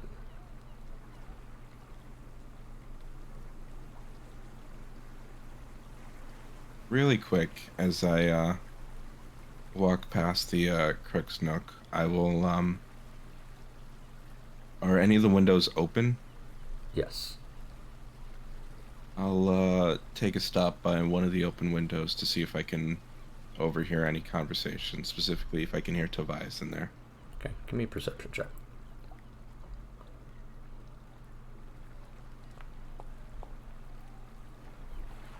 You listen and you do not pick out any specific voices. A few people begin to leak in and you make yourself scarce before somebody spots you. But from the little bit that you did manage to listen in, you don't spot or hear anything that might give you an inkling to obvious is here.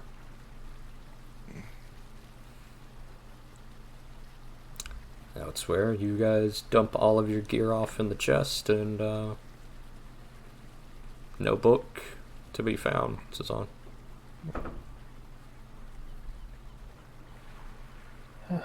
So, what do you figure your guests are gonna be, Gideon?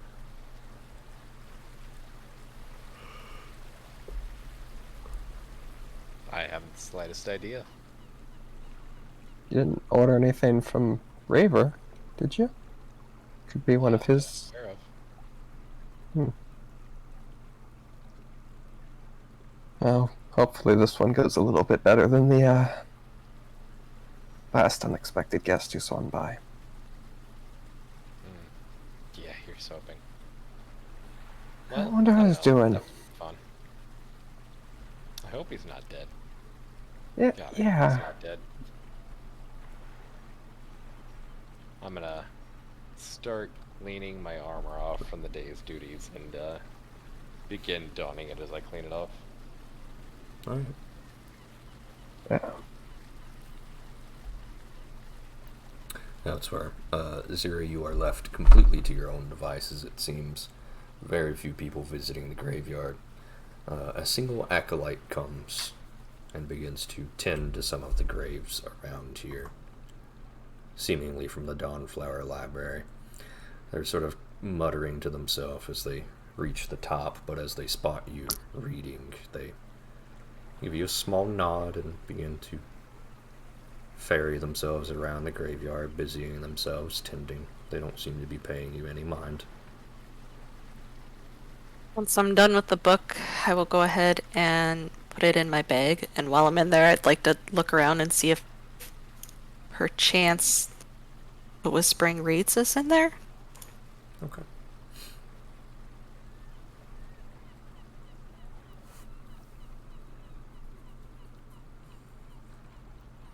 You tuck the book away, having read enough of it for now.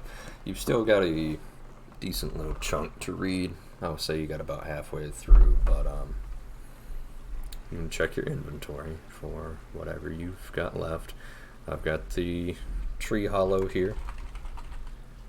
That was where you left the Belcora's journal. Right. I would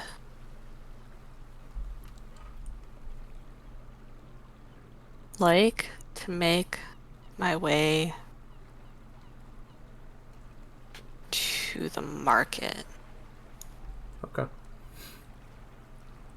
So you hustle back down. It's going to take you about 10 minutes to get to about here. That's where Gideon is on. What are you two doing? As Wesk now enters the Rowdy Rockfish, his patrol ended.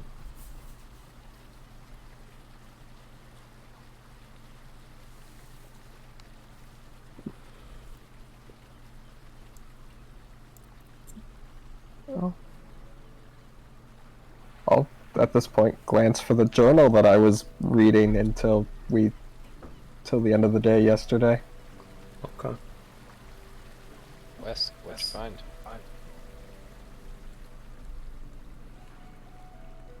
You are not finding the journal. Did you guys see where Belcora's journal went? I don't pay attention to the books. Did you check the stash?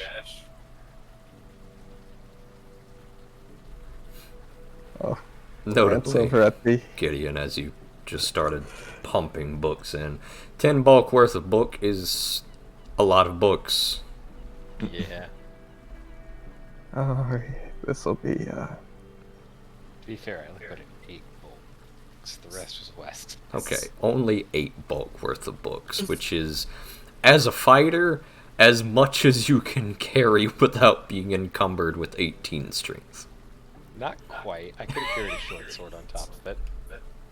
Anyway, Sazan, if it's in this pile of books, the books are spilling out of the collective community chest.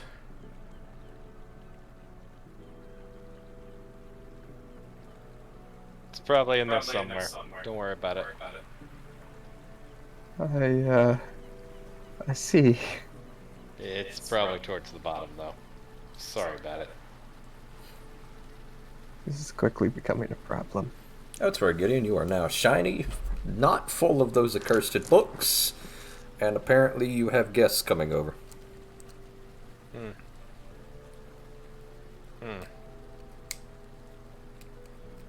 It's a good day, you know, other than the whole sloughing flesh monster and the fire monster and the... Your water skin is empty, you should take care of that. Yeah, that's a good call. I should probably go check one of the sinks and see if I can refill that. Okay. You right-click, fill all. Thanks, bud. Oh no, I can't fill the healing potion to the dark vision potion by accident. Siri, you begin to hustle past the rowdy rockfish.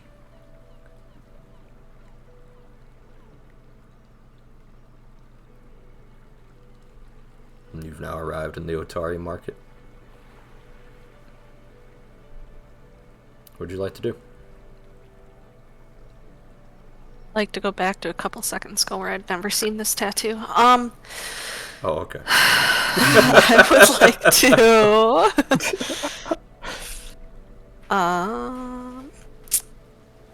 like to find a place where I could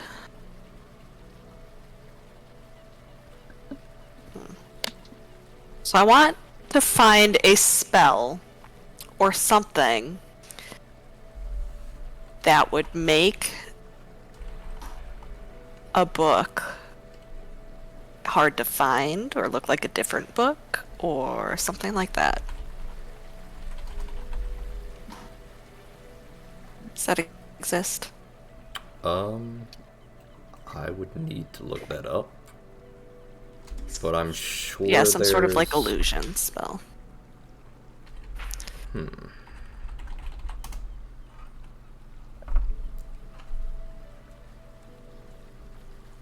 I would definitely need to find like a... What specifically?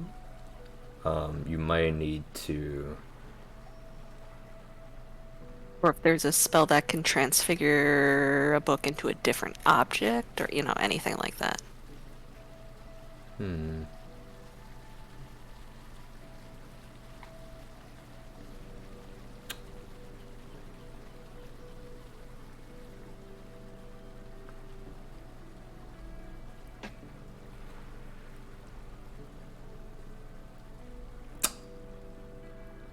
Okay.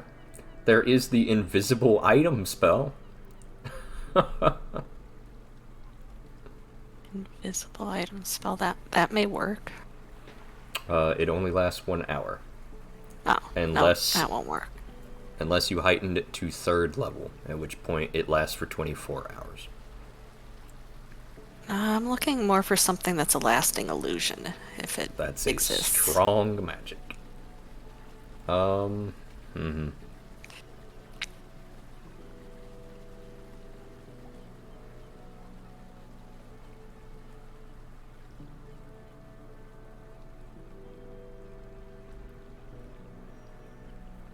boy.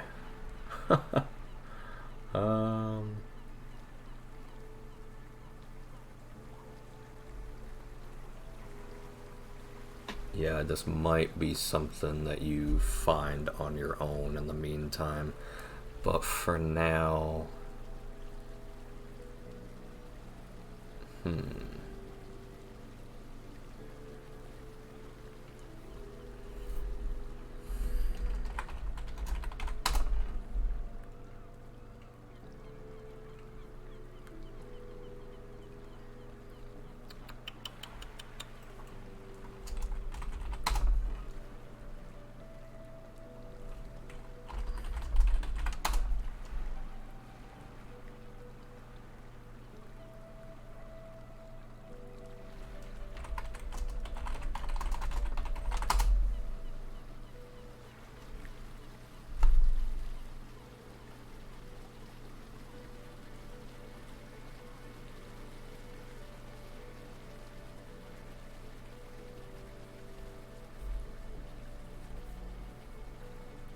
Siri, how much gold do you got? 69. Nice. No, technically you had, 69 gold. You could sell some items. Because I'm thinking...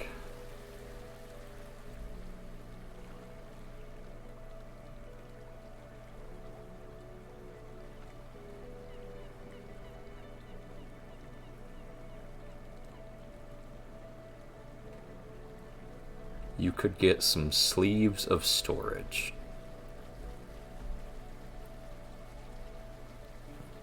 Leaves of storage. Sleeves of storage function like a bag of holding, but only up to 5 bulk.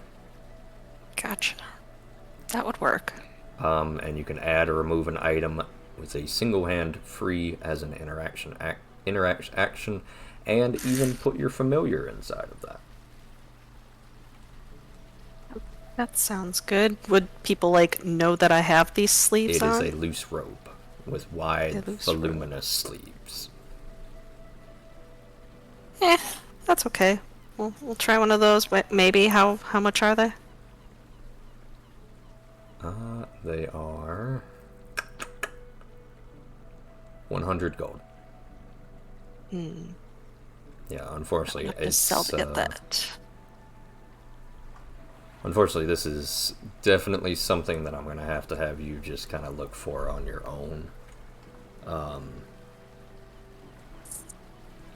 Because unfortunately, I cannot afford to like slow down and analyze every Yeah, that's fine. single item. You can. I'll link you the equipment page, and you just sort through all the spells and equipment that you want to. All right. The search Go bar back at to the the menu. top will be your best friend here. That's where Tazan. This is going to be a lot to sort through, bud. Maybe I don't do this right now.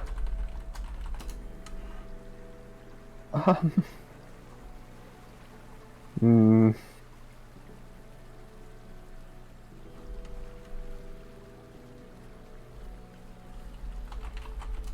Still a bit of time before dinner's gonna roll around.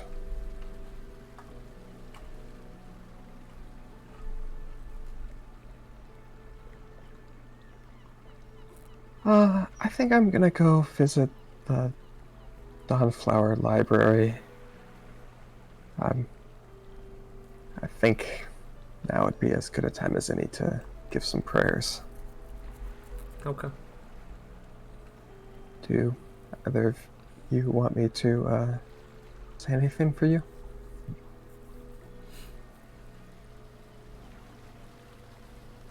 Wes, Gideon. I'm not really into it. But I think getting you to repeat yourself real quick. Yes.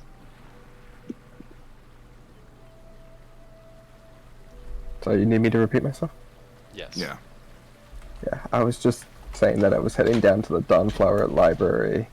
I was gonna spend some time praying, and then I asked if you wanted me to say anything for you while I was down there.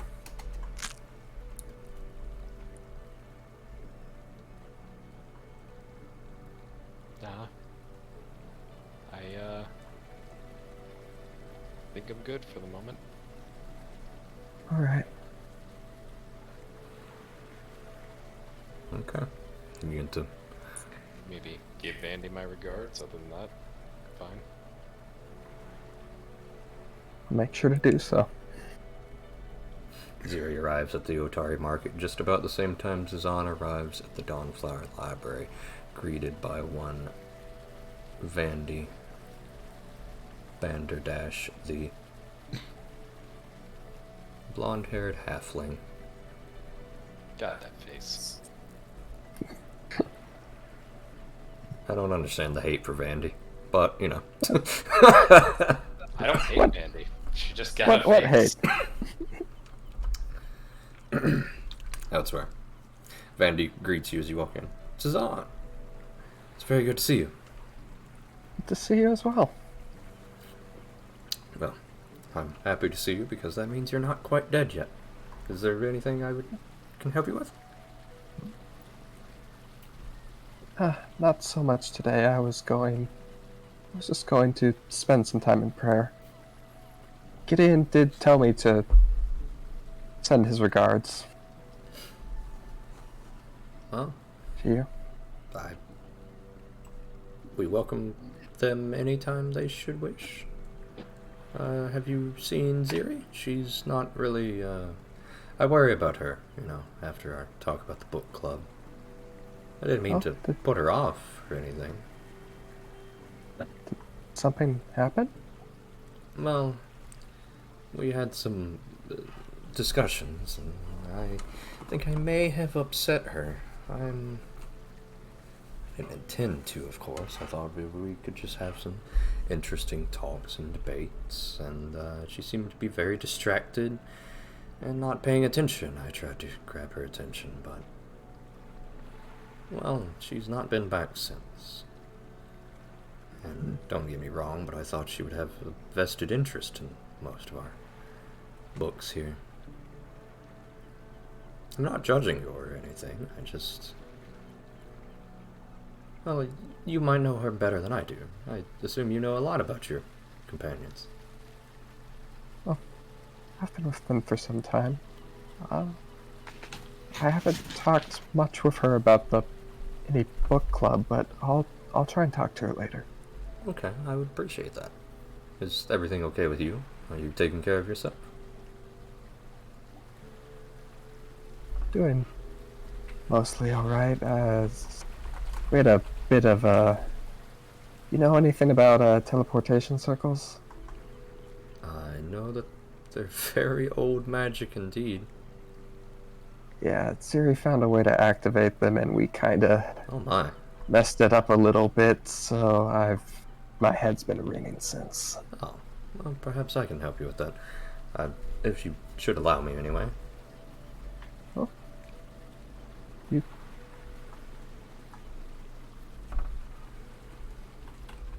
Do you know something that could help there? Yes. I could ask Sarah and Ray to intervene on your behalf and remove you of what ails you.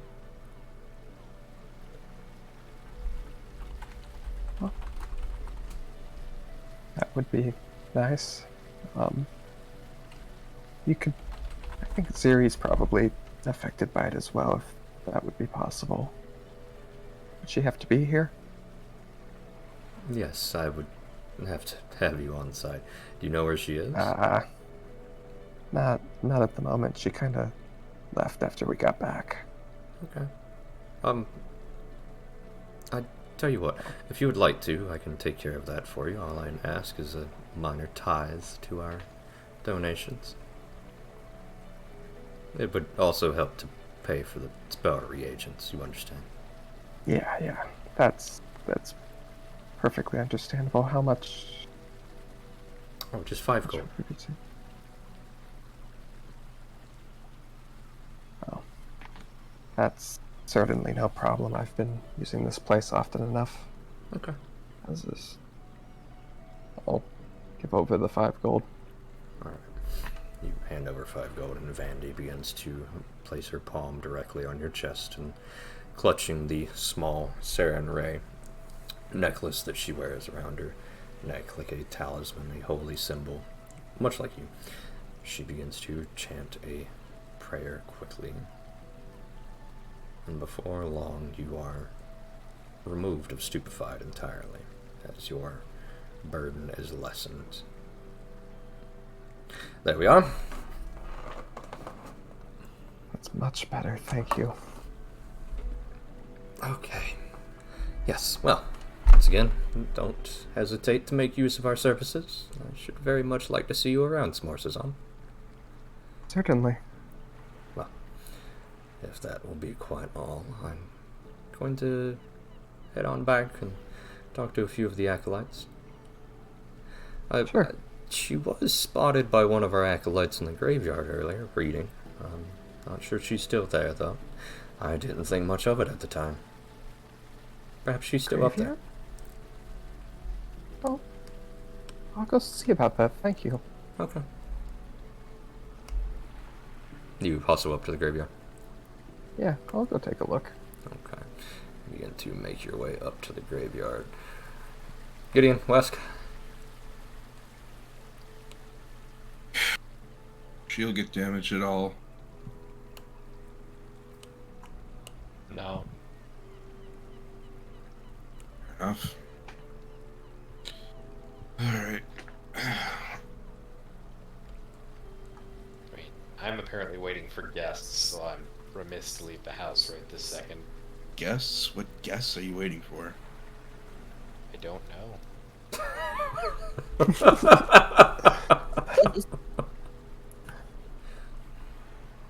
I've heard Gideon say some strange things, Wesk, but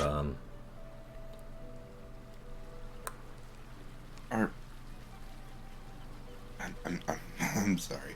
This is going to sound a little racist. Are all humans like this? I'm gonna look at West and turn my head. Are you asking the guy whom you're apparently asking that about, too? It just seemed like an appropriate question for the moment. Listen, Mandy said 2 people came by together earlier today asking for me, and I'm waiting for them. I don't know why. That doesn't sound good. I agree, Well, but, you know, last time, in fact the last 2 times, somebody came by here and I wasn't here. Neither time ended very well. Wesk will hop up onto his bed, pull out his pistol, and pop open the breach as he begins to tinker with it. 2 versus 2 is much fairer than 2 versus 1. I do So- assume they're here to fight me. I always assume.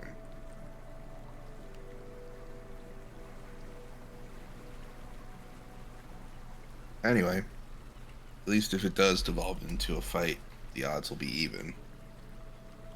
So, she mentioned it was 2 girls, apparently a blonde and a brunette. You gonna shoot him? Open with that.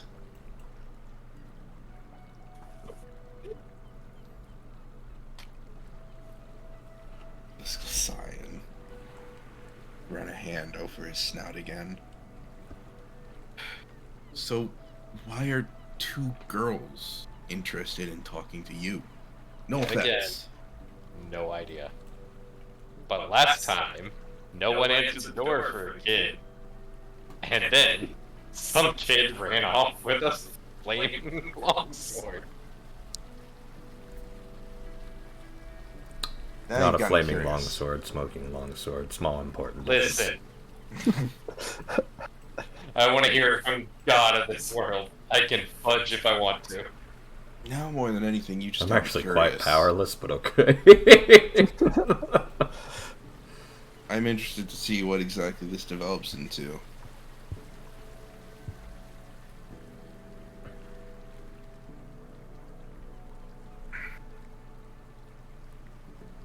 So, I'm gonna stick around either way, but don't let me interrupt you from,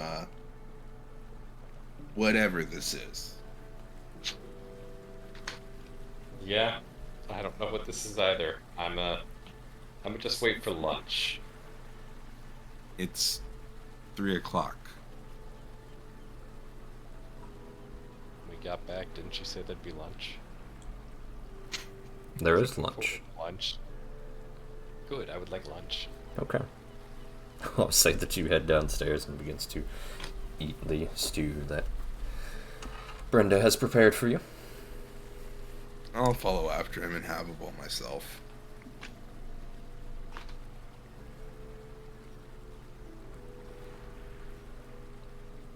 You each begin to scarf down some nice stew, chunks of meat, potatoes, nice heady broth. There's a stout tankard stein of ale. Ah, the good stuff. It's the best thing I've had all day. It's the only thing you've had all day. Well, there's 2 ways you can look at things. So the best thing and the worst thing you've had all day, I choose it's the best. Unless you somehow manage to get a mouthful of vodka as we were heading towards the dawn, or not Dawnfire. Listen, the number of things I've had a mouthful of, trust me, everything here is by far better. Do you want me to take that out of context? Mud. Brenda excuses herself. I think part of West's shoulder once, so yeah. Still by far better. West, you're very stringy. You know, I don't have to eat lunch with you. Take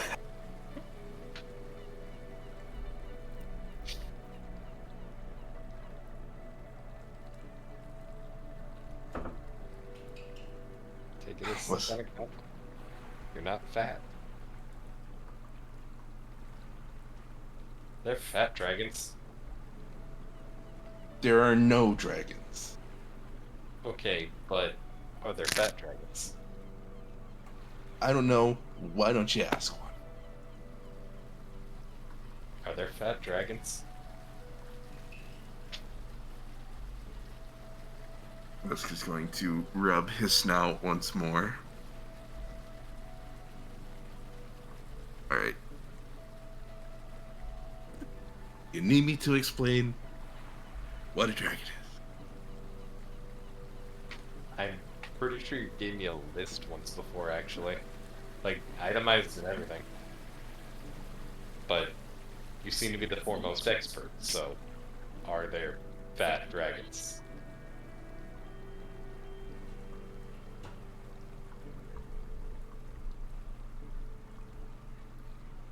Not that I've heard of. But then again, the only dragons I've heard of are dead. Yeah, but were they fat? That's all I want to know. I don't know. Ask the Dawnflower. Elsewhere, at the Dawnflower Library's graveyard, Cezanne. I'll glance around up here. Ziri? You here? No Ziri, just corpses. Which, you know, ironically associated with anyway.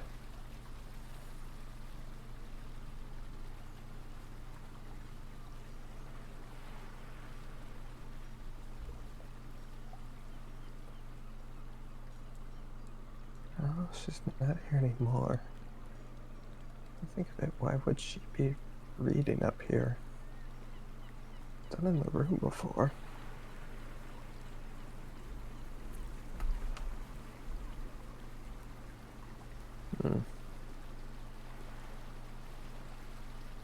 Seeing no sign of her, I'm gonna head back to the library.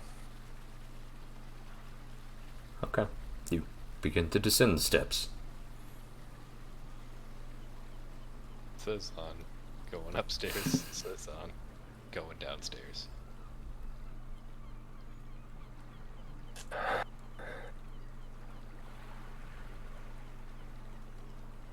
Maybe something to ask her about later. Again.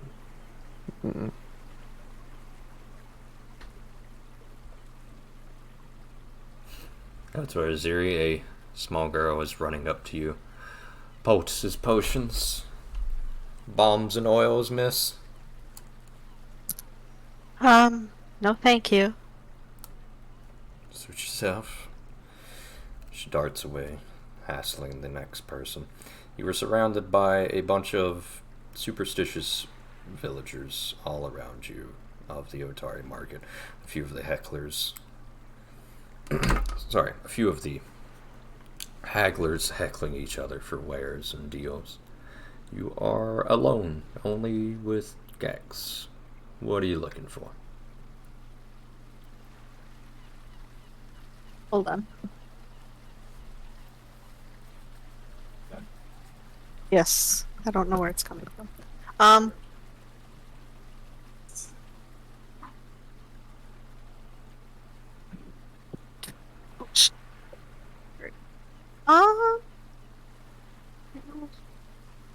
yeah.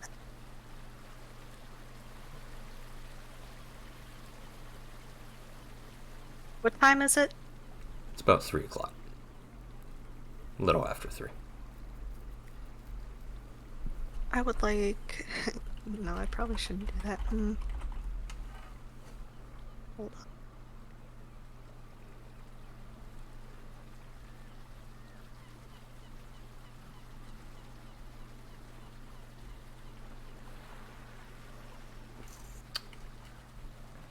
So I will say there is a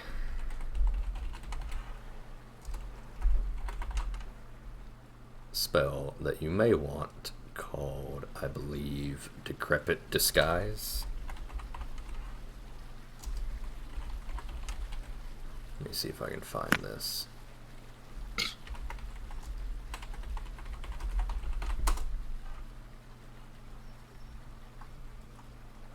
I just found this and I don't know.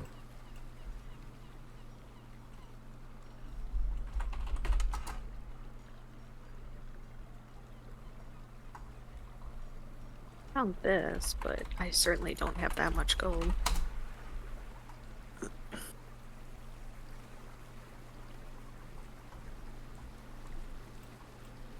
There is a spell. Damn. Was it the one that you sent me? No. There is a spell that I was looking at.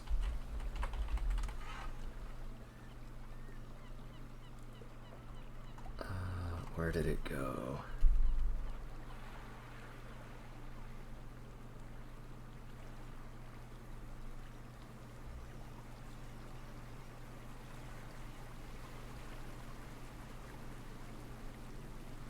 Here it is.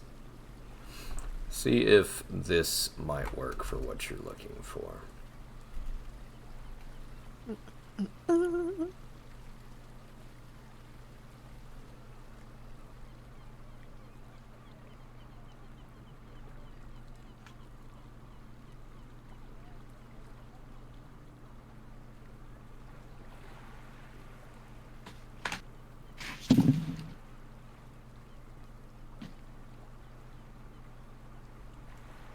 I know, it wouldn't really make the item look different though, would it? Just older, but you'd still be able to tell what it is? Or would you not? Could I make it so old that it would be unintelligible? It does not specify. You can make it look decrepit or worse physical condition. Appears broken and shoddy. So a broken and shoddy book might just be looking like it misses pages and such.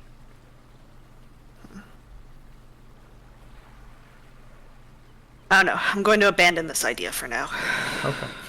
I will say it only takes a 3rd level spell to heighten it to unlimited duration, but Oh, nice. And that's a spell I would have access to? no, Or I would have to find a spell scroll. you would have to find a scroll. Understand. That's the best I got on short notice, though. Fair enough.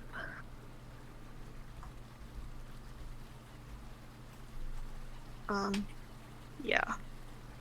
I guess for now I'm gonna head back to the Rowdy Rockfish. Okay. Begin to head back to the Rowdy Rockfish. I'll say you probably return before Cezanne. You find the men having lunch, arguing about whether they should shoot this woman. I'll grab lunch and sit at a different table. Okay. Siri strides in and begins to down her food with the gusto that you have all known her for. The champion of the eating contest, after all.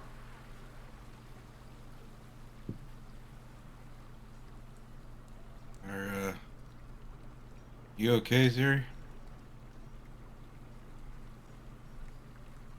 I'm gonna kind of mumble through a mouthful of food. I'm fun. Alright. Hope you had a good day. I'm gonna narrow my eyes at him and keep chewing. You're muted, Como. I'm gonna look quizzically at West. Going to look back at him and raise an eyebrow. After about Or 5 just Had minutes, a you good day. begin to return to the Rowdy Rockfish, Cezanne. We had the same day. It was pretty bad. After, I mean, after giving my prayers at the Dawnflower, I'll head back. Yeah. I meant after I got back. Everyone's having lunch. I'll grab some lunch as well. Hey. Oh, there, you're back. I am. Yes. Going to stand up and kind of finish up my lunch and then head upstairs. Oh. Before you go, real What? quick. Well, two things. I spoke with Vandy and down at the Dawnflower Library, and she does seem to have a way of removing the back-end effect of the teleportation circle thing earlier. It just cost a small tithe. So if you're struggling with that, that might be a good idea. But it's up to you. Other thing, she seems to be concerned that she's irritated you. Something about a book club and you not ever coming back after that last discussion. At least somebody's concerned they irritated me. I'm gonna go in and turn around and head towards the library. Okay. Without responding to him. Except for the snide comment. What's that supposed to mean? Did y'all do something to upset the animus satyr fae creature? That seems like a really bad idea. Not gonna lie. I didn't I'm do anything. at a little bit of a loss here. Maybe she's just... Maybe this is just her response to the headache. I hope. Gideon will return to stew. Brenda has scooped up Ziri's dishes now. What's happened?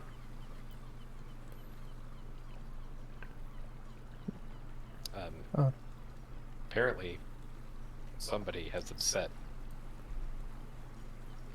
Ziri. No. What happened? I mean, you boys should know better, her being the only girl in your party. You guys didn't do anything terrible, did you? Not that I know of. Gideon shrugs. I brought her back more books this You know, time. I thought she'd be ignorance happy. is no excuse.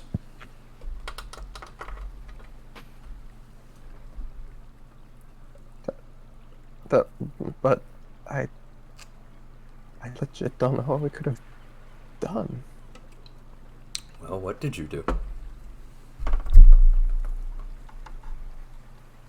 Well, maybe I think about it. I was trying to help her with the teleportation circle earlier, and I guess maybe I Did she ask ended for up your being a help? little.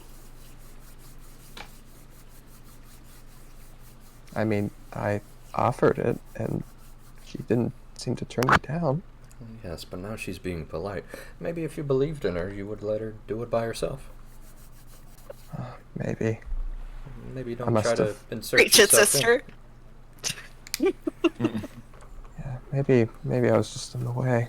Did you try to communicate that to her? And maybe let Oh. her know that you were offering, but not because you expected it, that she needed the help? Maybe that's it. Thank you. I'll have to apologize later. I think me and you need to have a girl talk sometime, Cezanne. Maybe be more like Gideon here. He's got the women all fawning over him. Gideon chokes a little bit on his bite of stew. Huh? She blinks at Gideon before... Gideon blinks back, mouthful of stew. Spoon still in mouth. Ouch. Well, he's doing something right. Anyway, maybe not learn from him, but I'm gonna go wash these plates. She scurries back to the kitchen, arms full of plates from Ziri's dinner. Gideon looks around at the other boys, spoons still in mouth. It's about that Oh, time I'm that go- there is a knock at the Rowdy Rockfish's doorframe. Gideon looks at door. You turn and see spoons two still in women mouth. there. One is blonde-haired and one is brunette. Gideon removes the spoon from his mouth. They kind of look to each other quietly. One of them giggles a bit before they stride into the room past you, Cezanne and Wesk. One of them takes a seat between you, Gideon, and Wesk, kind of displacing Wesk. The other one flanking your other side. So you're him? I'm gonna put one arm to my pouch immediately. Who? You're Tavius' friend. Friend. Yes, as much as Who's anyone can asking? be friend with that man. Okay, but who's asking? Or just some admirers of yours. We've kind of been seeing you walk around town, you and your party here. Are you the leader then? I'm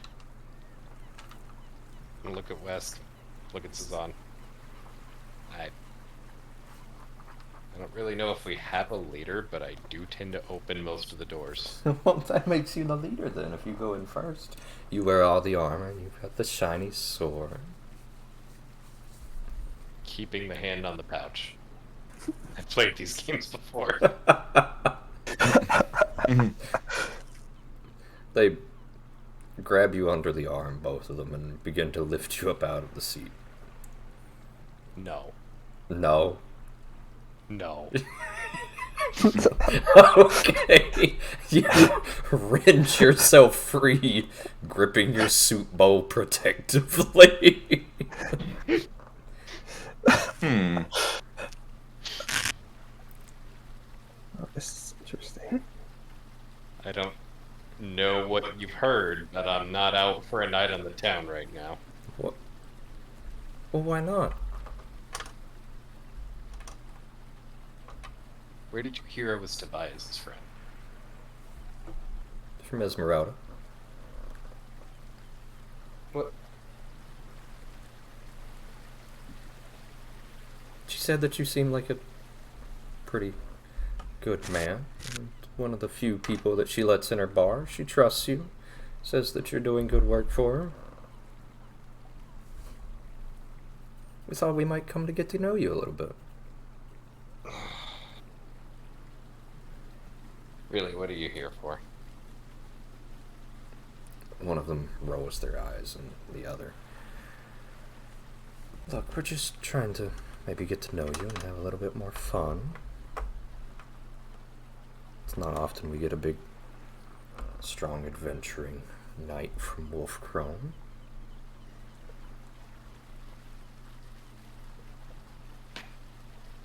Gideon stares blankly. He is truly dense, isn't he? I mean, about as dense as usual. Oh my. The blonde-haired one steps up now. Look, how's about this then? Have you ever been with a woman? I'm not answering that. Would you like to? I'm busy. Yes, you seem to be very busy with your bowl of soup and your... She glances at you, Cezanne. Priest.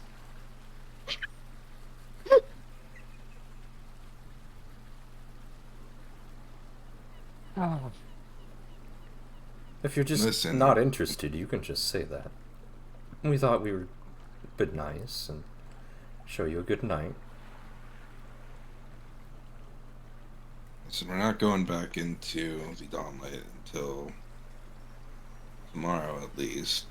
Enjoy yourself. Have a good night. If I'm not back in half an hour, I'm dead. Half an hour? Was that it?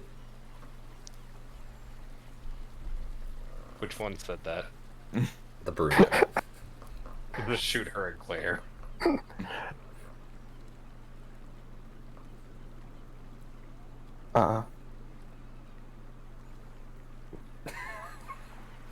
There was No, no not intimidate check needed for that. She's I a didn't level think I needed 0 one, but I'm village here anyway. girl. Do you need us to keep track of your whereabouts? Because I can do I will that. hand Cezanne the bag of holding. Do You'll have to forgive his paranoia. He is from Wolfcrown. What does that mean? It means every time I've had this conversation, someone was trying to rob me in an alley. It happens often in Wolfcrown. You'd be surprised. I heard such. It was quite a nice place, but I don't think we would have the physical ability to rob you. I'm not going to go down the number of ways you don't need physical abilities to rob somebody. They began to back away from you. Okay. I will hand Cezanne the bag of holding. Alright. Yeah. What do you have in mind? Well, we thought we might just take you around the town, show you some good sights, the Croak's Note, maybe the Crow's Casks. Sure. Maybe just get to know you. I don't know anymore now. I'm kind of scared. Listen, that's everyone's first reaction to him. Get a few drinks in him. He should warm right up. Okay. Is he going to stay in his armor and his sword? I don't know if I want to be alone with him anymore. You might be able to get him out of his armor, but he'll probably keep a sword on his person. Okay. They're much less confident now, as they just kind of stand in the doorway waiting for you to make the first move, Gideon. I'm gonna take one check. Alright, you can't even roll insight in this, can you? Perception. Cool. I'll do that. You get the feeling these women are wildly different from when they first came in, Gideon. Alright. Where at first they were a little flirty and maybe touched your shoulder once or twice. Now as you stand from your seat, they avert their gaze, kind of rubbing their shoulders. Sure. Give me 2 minutes to get changed. I'll get in some common clothes. I will, however, hand Rally the bag of holding. Okay. Cezanne, you are handed a pristine white silk bag. As Gideon goes to get changed, Zira, you step into the Dawnflower Library, unaware of what is happening. Probably for the best. Jesus Christ, the bag of holding does not work properly. What do you mean? All the repair kit and the striking pick and a whole bunch of crap just dumped into my inventory. Yeah, put it in the stash from now on. Okay. If you want to transfer the bag of holding, you gotta do it piece by piece, because remember, Giveth is not part of Foundry, that's a module. Okay. Anyway. Ziri, as you step inside of the Dawnflower Library, the acolyte's still kind of shuffling around. What are you doing? I am going to seek out what's her face. Good old what's her face. The one with the face. Bandy. The face. Sandy. Ah, yeah, that face. What are you I told you guys it's the doing? face. Sandy, I don't get it. She looks like a gnome, but she's not a gnome. He just has a face. She is a halfling woman. You're actively, like, asking for her, then? Yes. Okay. Or are you just meandering around trying to... Well, no, I'll meander around looking for her. Okay. Probably wouldn't ask anybody for her. Okay. A few of the acolytes kind of nod your way and greet you. After your scene last time, however, a few of them kind of avert their gazes when they see you, returning to their studies and prayers. You happen to catch Vandy chatting up with a group of people as she strides through the middle of the cathedral before she spots you and claps her hands, pushing past the group she's with. She quietly excuses herself. Ah, Siri, there you are. I guess Cezanne works quickly then, doesn't he? Seems so. I just He wanted said- to apologize. For what? Well, the last time we spoke, I invited you to a sort of book club, and it seems that in my, when I wanted to get your attention, that, well, I think you might have taken it the wrong way, and I wish to apologize, and only reiterate that it was a sort of a joke when I made that commotion. Oh, no harm, no foul. I was actually wondering if you might be able to help me out with something. Oh, sure. I will at least certainly try. Well, I don't seem to be feeling all completely myself, and Cezanne said that you might have something that could assist with that. Oh, absolutely. One of the magics available to us is the restoration spell. Restoration would most definitely be able to knock it out. I believe that both you and Cezanne are capable of casting it as well, if you would like. Are we? Yes, as a divine caster, the restoration spell is readily available to you. Restoration, second level spell. If you would like to, though, for a small tithe, if you'll pay for the reagents for me, I can cast it upon you right now. Sure. How much would you like? For you, I'll say 3 gold. Sounds good. Alright, go ahead and knock off 3 gold from your inventory, and Vandy will cast the restoration spell upon you. Remove. Okay. Whereupon, as she places her hand on your chest, she begins to pump a light green, pale blue light from her hand that spreads through your body before coalescing into your head. And before long, that sort of light-headed, buzzing noise sensation just gradually fades away, leaving you feeling quite pristine. Thank you. That's much better.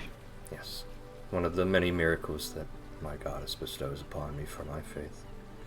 I'm only all too happy to help, should you just ask. Siri?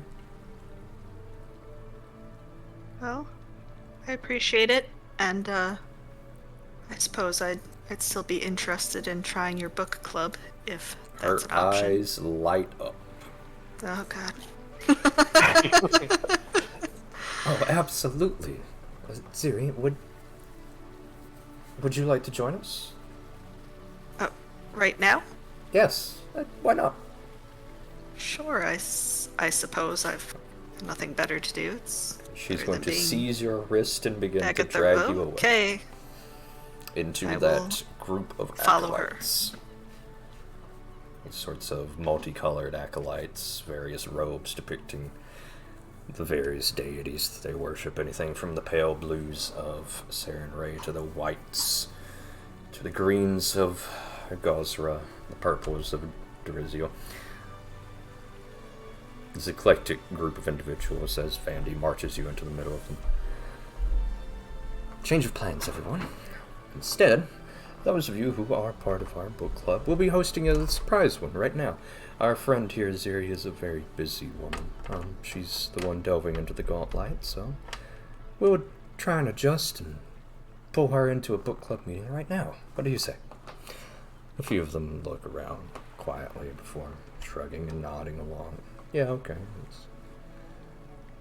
They take you into a rather plainly adorned, not quite so extravagant room that you realize must be at least associated with Vandy, as some of her robes. A small halfling-sized bed is here.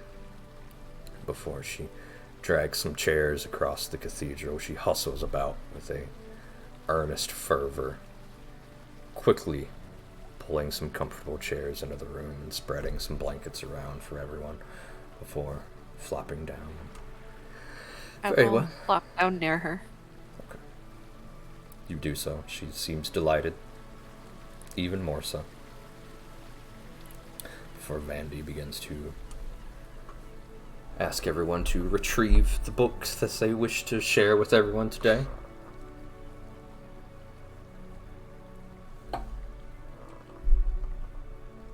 Will you be participating in this, Ziri?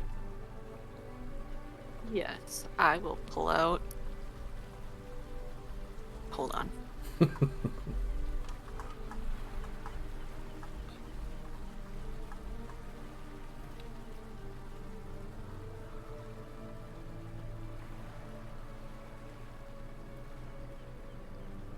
I'm gonna pull out the folio of the teleportation research. Okay. Everyone begins to pull out various books of fiction, some fantasies, some historical fiction. Ziri begins to pull out what is essentially a treatise on the physics of the world. Before Vandy pulls out a bright saturated blue book with some pearlescent white text across the front. Vandy calls the meeting of the book club to a start, and she begins to go around clockwise to everyone as each person gives a small summary of what books they're reading. You mark in the back of your head that only a few of these sound interesting, but some of them are rather interesting. More of note is how the Dawnflower Library clearly has an eclectic, sizable volume of books of all types. From fiction to history, satire to textbooks like the one you grip in your hand.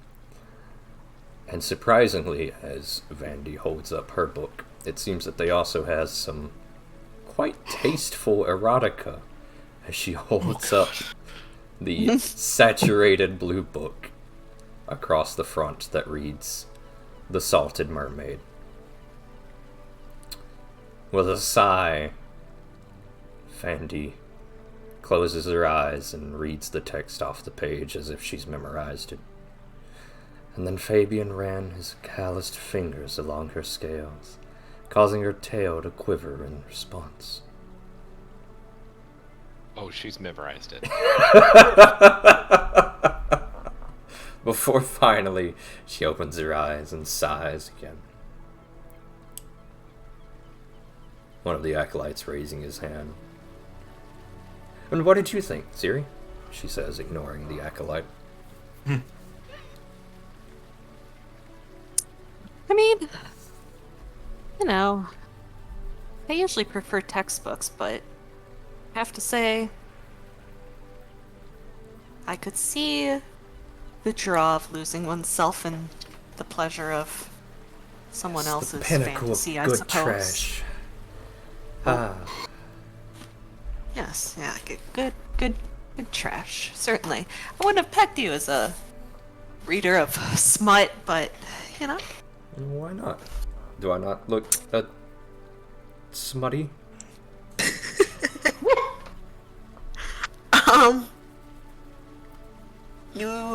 You look just smutty enough.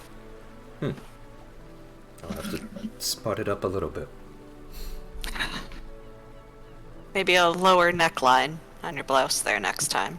Lower it. But this is the official uniform. I can't modify this. Oh, well. Some night when you're out, then. Oh, well. Some night when I'm out, yes. Some 20 years from now when I'm not having to shuffle about and maintain all the books and all of the various cathedrals and memorize 30 deities that are worshipped here and all of their sizable do's and do nots of attending their shrine. And, Certainly. Well, we all have our calling, I suppose. and what is your calling, Ziri? You can't have always wanted to delve into the gauntlet. I suppose I'm interested in that bit right after life, but right before death. Just kind of has led me here so far. Oh no, the last guy was like, that was The awful. dying? Sorry, I'm a little lost. Little further than that. You'll have to elaborate. I'm a little lost.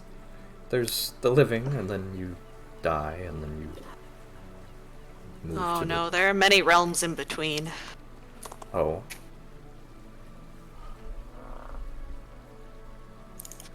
Hold on. Let me show you this other book. Okay. I'm gonna pull out the ritual book of Create Undead.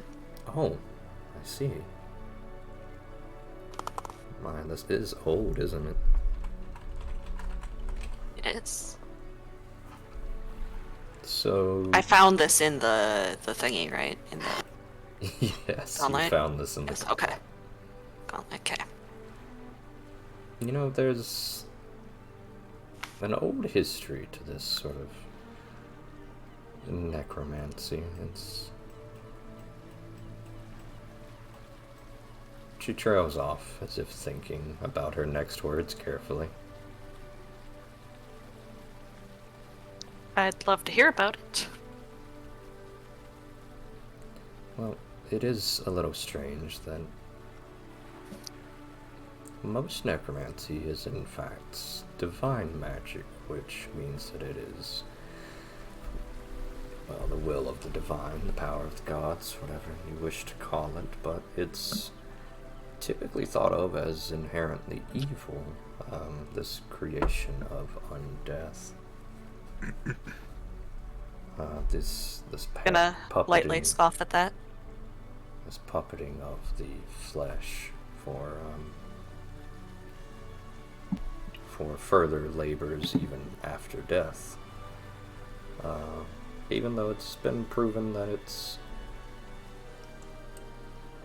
you're more moving an empty vessel rather than enslaving and something intelligent. The spell is not strong enough to actually bend things to your will, but it's really a matter of taste, I suppose, of whether you believe that enslaving someone's body to labor even after death, something that is considered the rest, the last rest, the final sleep, whatever you have it, whether you believe that's moral or not.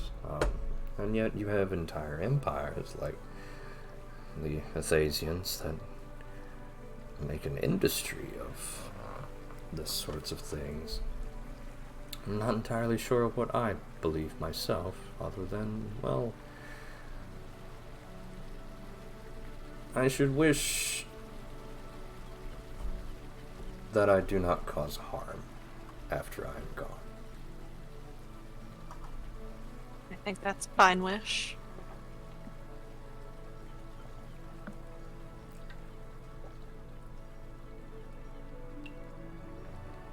And what about you, Ziri? What about me? Have you ever thought about somebody perhaps puppeteering you? I haven't. But I imagine if I had already passed my consciousness beyond this plane, I wouldn't much care what anybody did with my body. Might as well use it if I'm not. What if they used it to harm those you loved? Well, it's still not me. Hmm. It's just a tool.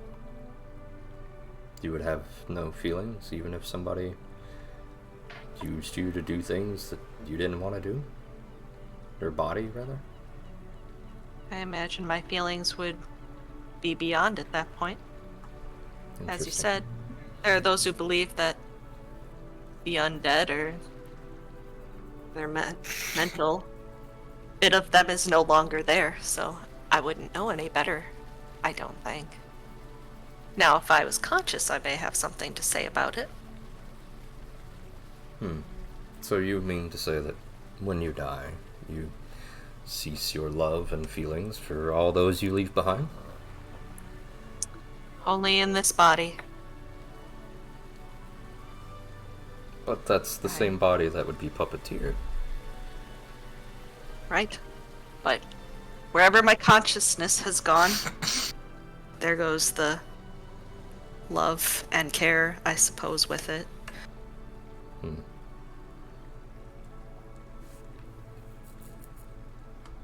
Interesting.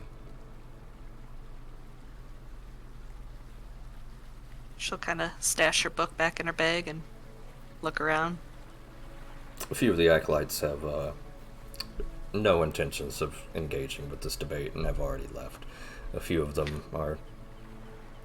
I suppose a few of them is the wrong word. A couple of them have remained to listen to this sort of talk and debate, but you note that most everyone has seemingly fled. Well, It is certainly a topic I would like to discuss more in depth with you. Perhaps when I'm far better prepared, you'll find that I'm a little bit scatterbrained right now, but I do so love to talk and debate and learn things. It's what drove me to this library in the first place. I'm not afraid of learning, or perhaps changing my viewpoints on many things. an admirable trait to have. I hope that you could also say the same thing, Ziri. I like to think I do my best. It's a long life, there are many things to learn. Yes, life is long, I suppose. Or, For some of us. well, I should hope mine will be long. Well, thank you for having me to the book club, Vandy. I will join you again in the future for another, I hope. Oh, well, that's welcome any time. I shall try to fit our schedule around yours. I know you adventurers are a little, irregular. She Gonna- quietly kind of pats your hand. And don't hesitate to ask for assistance if you need it. We'll keep that in mind. If you don't mind, I'm going to go ahead and browse some of the shelves here before I leave. I haven't had much time to really take a look around at the books in the library. Okay. I now have some new suggestions. Okay, well, I'll nod at her book. I would happily show you where some more of these books can be found, but I'm afraid that this one shall be in my own collection for a while longer. Understandable. Don't you point me in the direction of the writer. Very well, I'll see what I can find. Vandy begins to escort you to the tasteful, mostly tasteless erotica section. Elsewhere, the guys, Gideon, you are drug off to the Crook's Nook. Cezanne West, what are you doing? Here, I was hoping I'd be able to get a moment to cast Zenith Star on him. Oh well. Would you like to cast Zenith Star on Gideon? If I can do it discreetly. You cannot. You do not have discrete meta magics. And the other spellcasting two are- requires you to pretty boldly say the phrase. I by discreetly I meant out of the presence of the other two, but 60-foot sure range, that's he would happening. be out of the doorway when... Okay. You want to? yeah, I think I'm good. Okay. Well, guess that answers the question of who the two are going to be.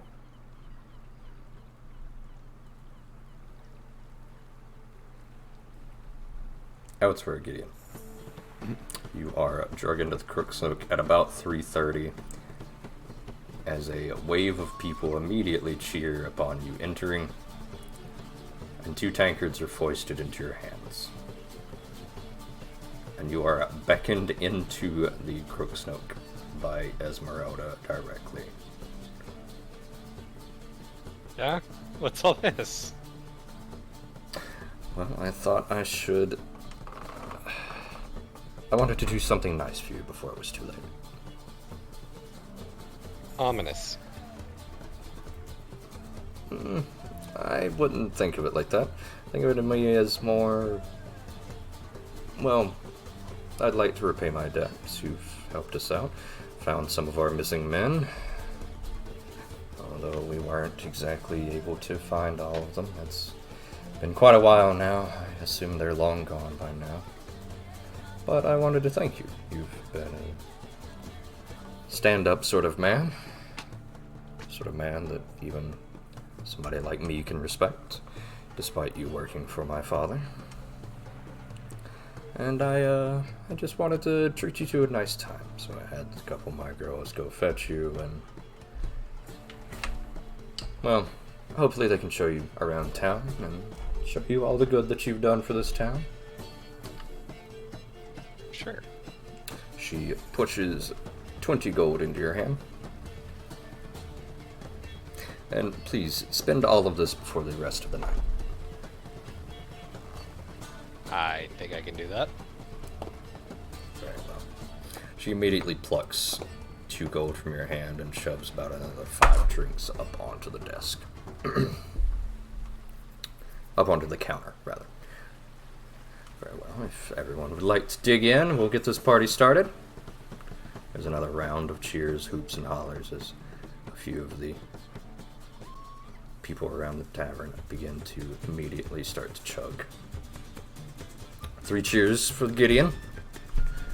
There's a hear and a raucous amount of laughter as more people begin to join in. The 2 women, the brunette and the blonde, never leaving your flanks now. And the night winds on as you begin to down drink after drink. Assuming, of course, you do drink and aren't sniffing every drink. Yeah, Gideon probably will drink. Okay. That's fair. Gideon Wesk, you sit in the Rowdy Rockfish quietly. I do not. Sorry, Cezanne Wesk. You're sitting. DMing is hard. I understand. It's late. Man, I have to think of a good way to apologize to Ziri later. I mean, I don't know why she'd be mad at me. She mad at you? Clearly not happy with. She clearly wasn't happy with us before he even got here. So maybe I can find that bottle and for to another shot with her. The Alcahest? Oh god. That Please I never love- do that again. it. I think Gideon had that last, but maybe not the wisest idea.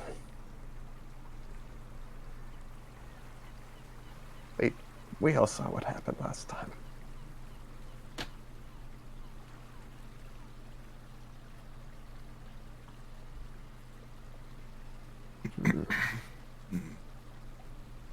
Either way, it's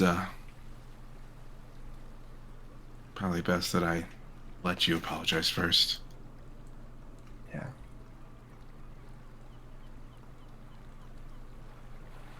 Wesk is going to get up and return the bowl to wherever Brenda would prefer the dirty dishes to be. Okay, you stride into the kitchen and hand Brenda the dishes directly. She thanks you.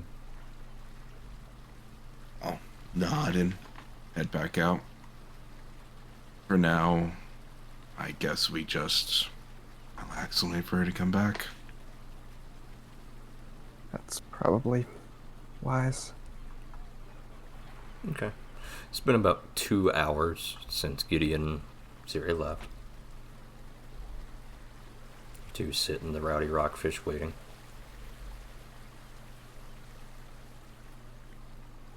Oh. I take it her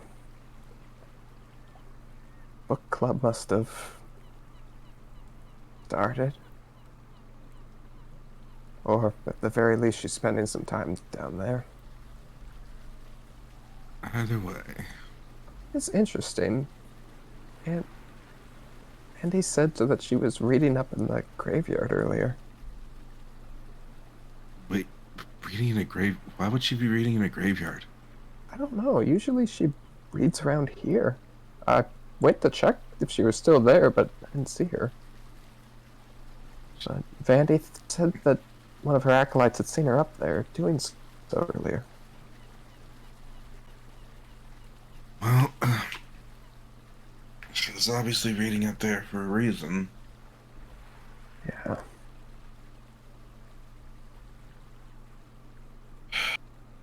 No sense in worrying about it right now. Right.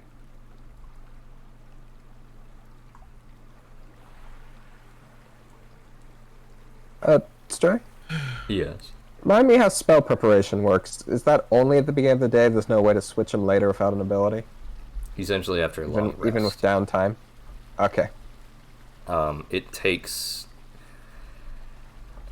Usually it's done at the end of a long rest as part of the long rest. I typically just... There are specific rules about when you can do it. You essentially need 8 straight hours of downtime. Yeah, got it. Makes sense.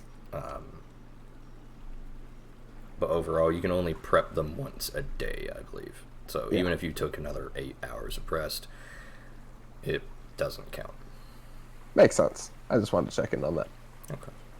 That's fair. Gideon, Oh boy. you've been drinking for about 2 hours with the Crook Snook before the two women, the brunette and the blonde, begin to egg you out into the streets. Do you allow them? Yeah. Okay. They lead you down some streets that you've rarely been down before you enter a different tavern now. See, this is the back alleys I was talking about earlier. A Talon woman greets you as above the door is a small, discreet steel mug. A group of drunken crows are perched on a cask that leaks out into the street. As you enter, it is a strange mixture, much like the Crook Snook. It is a shrine and also a tavern. My kind of shrine. Alright. As you step inside of the crow's casks, another raucous party starts as the hero of the hour is greeted once more, drugged in. The Talon barkeep beginning to pour you some local brews that she begins to speak to you at length about, but you can barely focus. Both of the girls now wrapped around your arm, beginning to scoop more and more drinks towards the three of you. The girl with the brown hair begins to offer you a spiced pumpkin rum, and the girl with the blonde hair offers you a sour blackberry ale. I'll take both. Okay, you down both. Their eyes go wide and they look to each other before giggling and collapsing their heads on your shoulder, giggling alongside of you.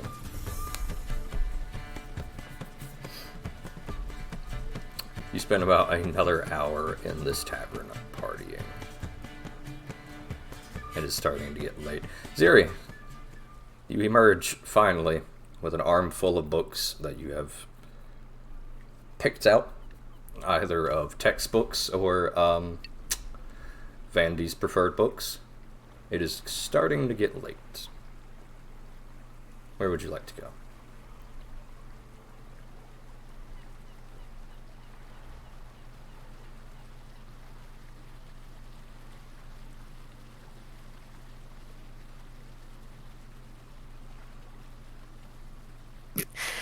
I was muted, sorry. I want to head back to the Rowdy Rockfish, but I want to see if I can find someplace kind of private on the way there. Unfortunately, it's not far for the Rowdy Rockfish. It's just about 2 blocks down the street. There's no, like, alleyway or something I could dip into. There is Cow Alley here, but this is sort of a higher end part of the neighborhood. You could just go back. When I leave, can I leave the back way instead? Okay, sure. I'm gonna go the long way back. Okay. And as I'm walking, what I will be doing is finding one of the smutty books that is approximately the same size as the Whispering Reeds book, and I would like to try and swap the covers. Okay, you find, and notably, the Or Whispering somehow fold Reeds. the cover over so it looks like a different book. Give me a crafting check. Okay. Notably, the Whispering Reeds is a massive tome with 666 stories in it. Luckily, the power of porn and smut comes through. I'm redoing it. Okay. Not that I have good crafting, but I'm rolling like hot shit all night. We'll see. That's a little better. It's probably about as good as you're gonna get. Also not a D10 plus 10. Oh, yeah, I suppose. Go ahead and give me a D10 plus 10. Or D10 plus 13. Yeah, it's gonna be a hard rule to remember. I'm aware. Is that how you do it? It sure is. Well, never mind. That is a 33. Luckily, the power of smut and porn never fails, because you find a massive book. You look at the anthology of this smut book, flipping it over. The Dragon's Lance Chronicles. Yes, of course. I was gonna say a rulebook for fail. But... You find the anthology of every single Dragon's Lance book that is massive enough to dwarf even the size of the Whispering Reeds, before coldly carving out the heart of this book and shoving the Whispering Reeds into the middle of it. It fits easily. Beautiful. I'd like to stuff it in my bag and make my way back to the Rowdy Rockfish. Okay. I need to make a note here that apparently this is a DC 33 book. What? That's the roll you had in order to disguise the book, so they have to roll better than that to recognize it. Yes. That isn't a 33? That's pretty good. Well, she crit. Yeah. I was just gonna say DC 10 plus whatever her crafting was, since she's untrained, so it's not like it's gonna be this amazing thing, only for her to crit. So you shove this book inside of the other smut book. And West would be unlikely to figure that I out. hope you don't mind that I have renamed it in my inventory. Even better. That's fine. Then you begin to meander your way back now. Your mission accomplished? Yes. Okay. You begin to meander your way back. It's gonna take a long time to meander your way back. The long way, though. Ah, well. Elsewhere, the lights in the town begin to go on as you finish your dirty deed. Done dirt Done cheap. dirt cheap. Yep. Thank you Yeah. for that. Your hero points in the mail. Thanks. Ironically creating a sort of poetic imagery as you stuff this dark tome inside of this smut book. Gideon, please give me a Yeah. fortitude save. Yeah.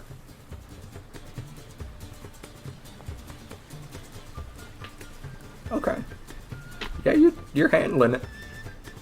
The brunette is the lighter weight of the two. Strand, As the brunette lays her head on your shoulder, giggling and asking about where you're from, before the other one kind of slaps her shoulder playfully and tells you that he's from Wolfcrone, of course. He's gotta be one of them fancy knights. The ones that are always riding the train to sail? No, you don't see no gun on him. I thought slingers No, had no, guns. Those are the dragoons. They're the guys with the guns, and I like swords.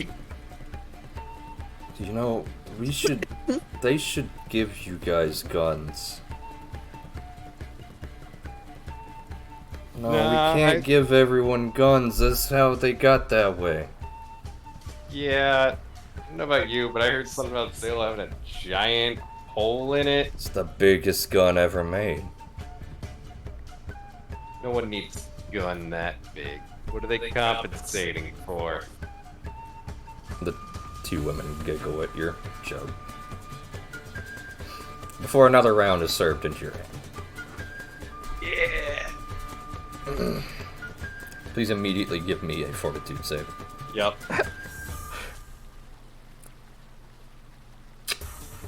You're doing alright, Gideon, as one of the women gag and sputters before you realize, oh, this is Alcahest. I recognize this. This is gonna be a bad night. Okay. Now it's fair.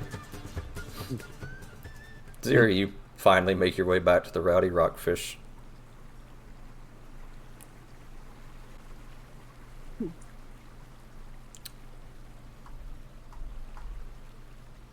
Your lizard buddy and the priest are sitting up waiting for you. Gideon nowhere to be found. Oh, welcome back, Siri. Thanks.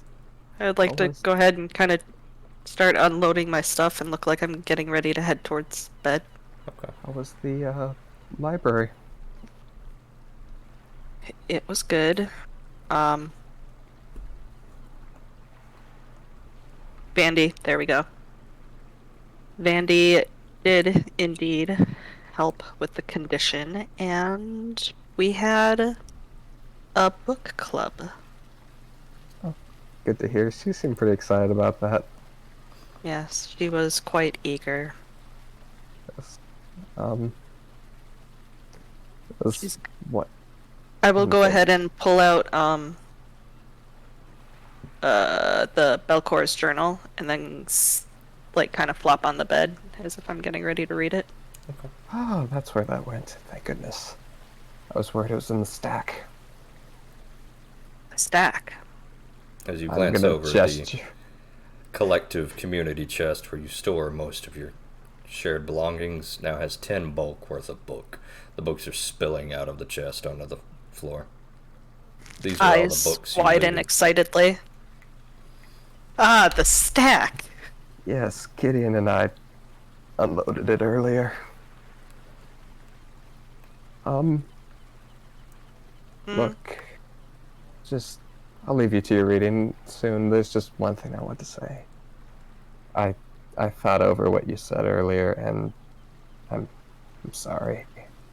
I know earlier during the whole teleportation ritual, I was a bit of a nuisance, and no, I thought helping was the right thing, but maybe it just felt like I wasn't trusting you, and I'm sorry for getting in the way. I really am.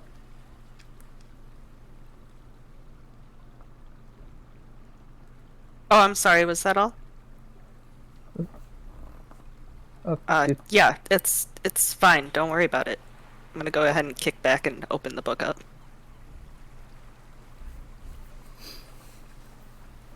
Properly shut down. Ziri begins to rifle through the remainder of Belcor's journal that she didn't get to finish earlier today.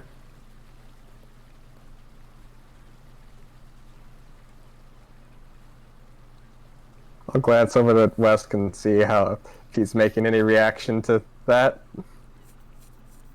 Yes, Wesk, as the party... Wesk, as the guy who is apparently the one in charge of social interactions in this group, how do you react? He's just going to shrug his shoulders. He's something. I don't fucking know.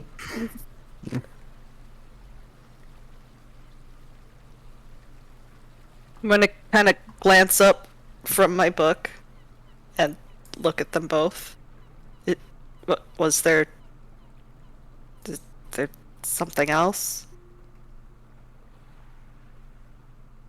I mean, I don't know. You've been acting weird ever since we got back from the gauntlet. Are you okay? I don't think I'm acting weird. I think I'm acting perfectly. How am I acting weird? Just more distant than you were before. Well, I mean, not sure what you expected. Was I supposed to be like? I don't know. How am I supposed to act? We're just working together, right? We're not like friends or something. So. Are we not? No. I'll look back at my book. That's where, Gideon, you are surrounded by lovely people that love you and support you and are friends, and you would die for these people. I probably will too.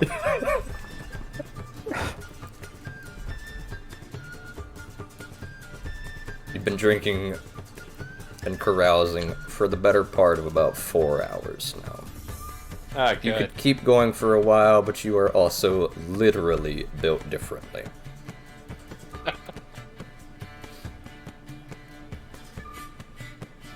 Yeah, I assume that most people, including myself, are dead fucking tired at this point.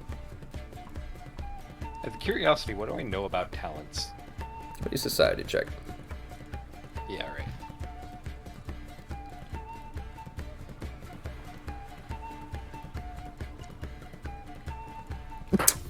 You know quite a bit.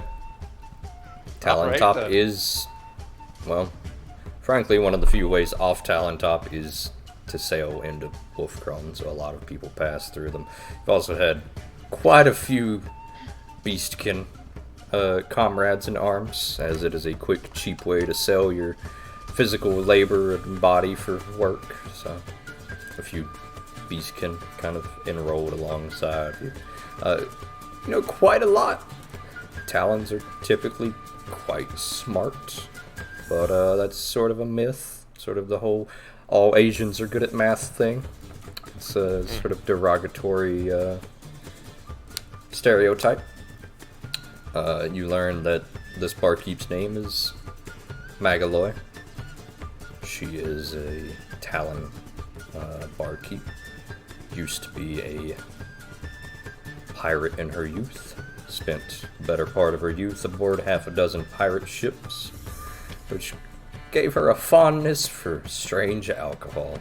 She is now in Otari brewing exciting, if that's the word to use for it, new drinks for everyone to enjoy with her storied past.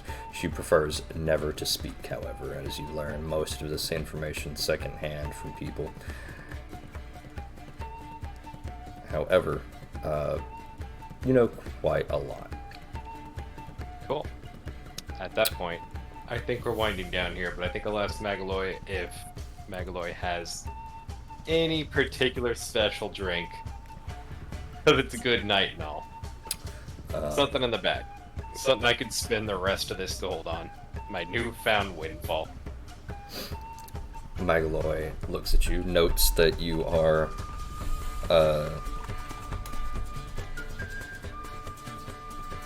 noting that you are handling it quite well before she informs you that if you want to come back, she can have you work as a taste tester for some of her new works to make sure they're good to serve before she thrums her fingers, her talons on the counter and offers you the challenge of the Stein. There's an uproarious applause, whooping and cheering and hollering as people begin to pound the desks and tables around the bar before a chant for Das Stein comes out. Magaloy begins to Die. head into the back before pulling out a ratty-looking leather boot.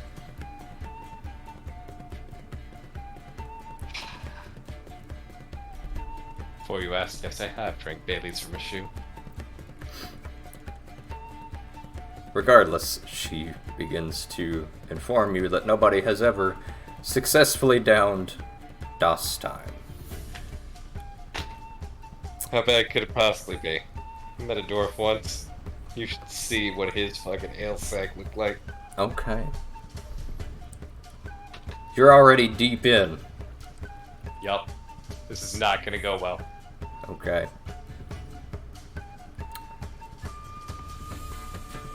She begins to pour liquid directly into the ratty old leather boot before sliding it your way.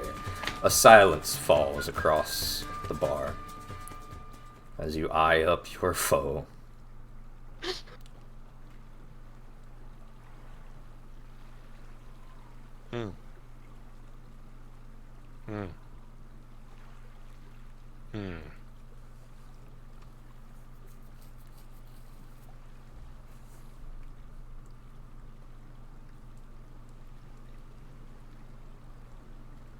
Gideon's trying to sit straight on the bar stool. He's not doing great. If you would like to attempt a Das Stein, give me a fortitude save. It will cost the remainder of whatever gold you have not spent. Sure. Let's see where this goes.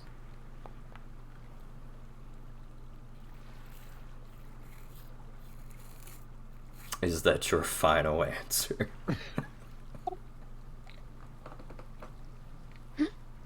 If that doesn't cover even the first sip, then no. Oh, this is an all-in-one. You're going to shotgun it. Oh. Oh, I see.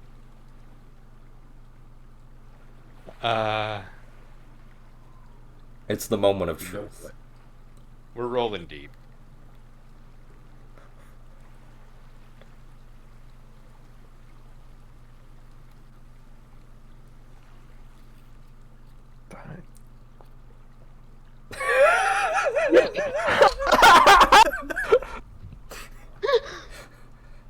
Gideon, you snatch up this boot and begin to drink, noting that this is definitely somebody's boot that they were actively wearing. Yup. As you chug and chug and chug, you realize this thing is made out of different textures and liquids. At one Just like point, the dwarf. something a lot more solid hits your lips and you slurp it down like Jell-O. At some point, small beads that scurry around in your mouth begin to gulp down your throat. You chug and you chug and you chug and you enter the meat dimension. Before finally... Oh no, I hate you. Gideon, you flop, defeated by your foe, clutching the boot. Before one of the girls peers over and raises your arms. He's done it! The boot lies empty, just like your soul, as you struggle to not retch up whatever that last thick, syrupy, noodle-like texture of booze was.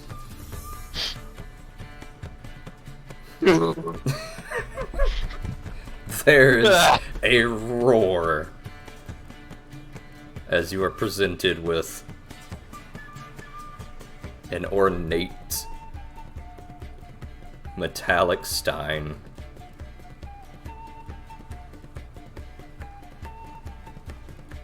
Your consciousness wavers as you are given a bottomless mug of ale that will refill itself instantly. Gideon immediately falls backwards onto the floor. A few people raise you up into the air, cheering and roaring with applause as you barely contain what's left in your stomach. Elsewhere, the party sits in awkward silence on the top of the Rowdy Rockfish. I'm not awkward, I'm just reading. Okay, the silence is only broken by Ziri occasionally flipping to the next page in her book.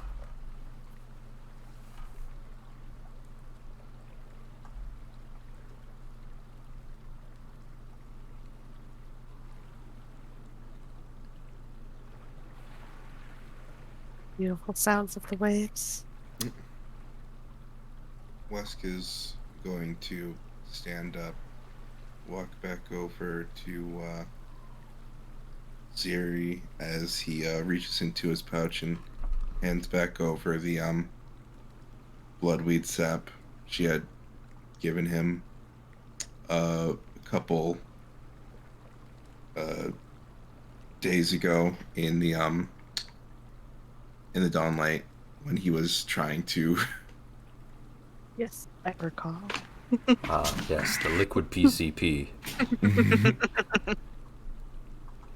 Listen, if there was anything I did to upset you, I am sorry. You're Hey. kind of the closest thing I have to a friend. So, I am sorry. Yuri's gonna glance up, and her look will soften for a minute while she kind of searches his little lizard face before she'll kind of hesitantly take the PCP back and shrug. Well, it's good you feel that way. I mean, camaraderie is important amongst those who are working together, especially when you're in our line of business. She'll go back to her book. Musk will nod, rubbing the back of his head as he heads back over to his bed and just climbs back into it, turning over and trying to get some early sleep at this point. Rather sleep than deal with the awkward silence. Siri's gonna glance at him again before going back to her book. Deep breath, steeling herself.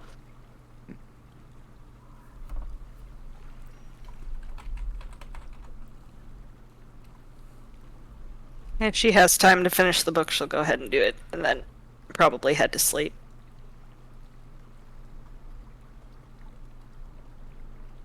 As well. Okay. Having stayed silent since previous words, I'm gonna go to a window and do kind of a nightly routine as I prepare to sleep.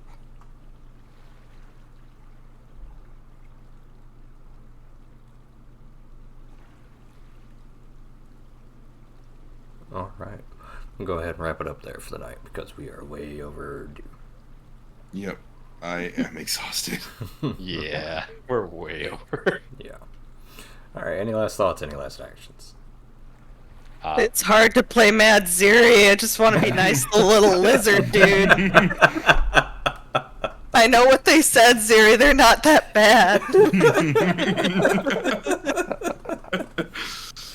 No thoughts, only drunk dreams now. Anyway. I'll go ahead and wrap it up there. You guys are, yep, a little bit more than halfway to next level. That'll be fun. You guys are hitting the big time, the big leagues once again. Very creative use of the materials on hand, Zilly. I want to give you a hero point for that. Yay! I was like, you know what? If I can't find a spell, if I gotta go back to fuck it, I'm gonna use the old book in a book trick. And can I make a quick note here? Giving her a hero point now, it's just going to prevent her from getting a hero point at the beginning of the next session. Zero, you gain 2 hero points. Yay! There you go. Gonna say I got a hero point at the perfect time for the exact right use. Alright. Welcome to fighter privilege, ladies and gentlemen. Fighter privilege indeed. What a fun dichotomy we have tonight. I feel so bad. I'm not feel good at fucking being great. mean. Aren't you the BBG?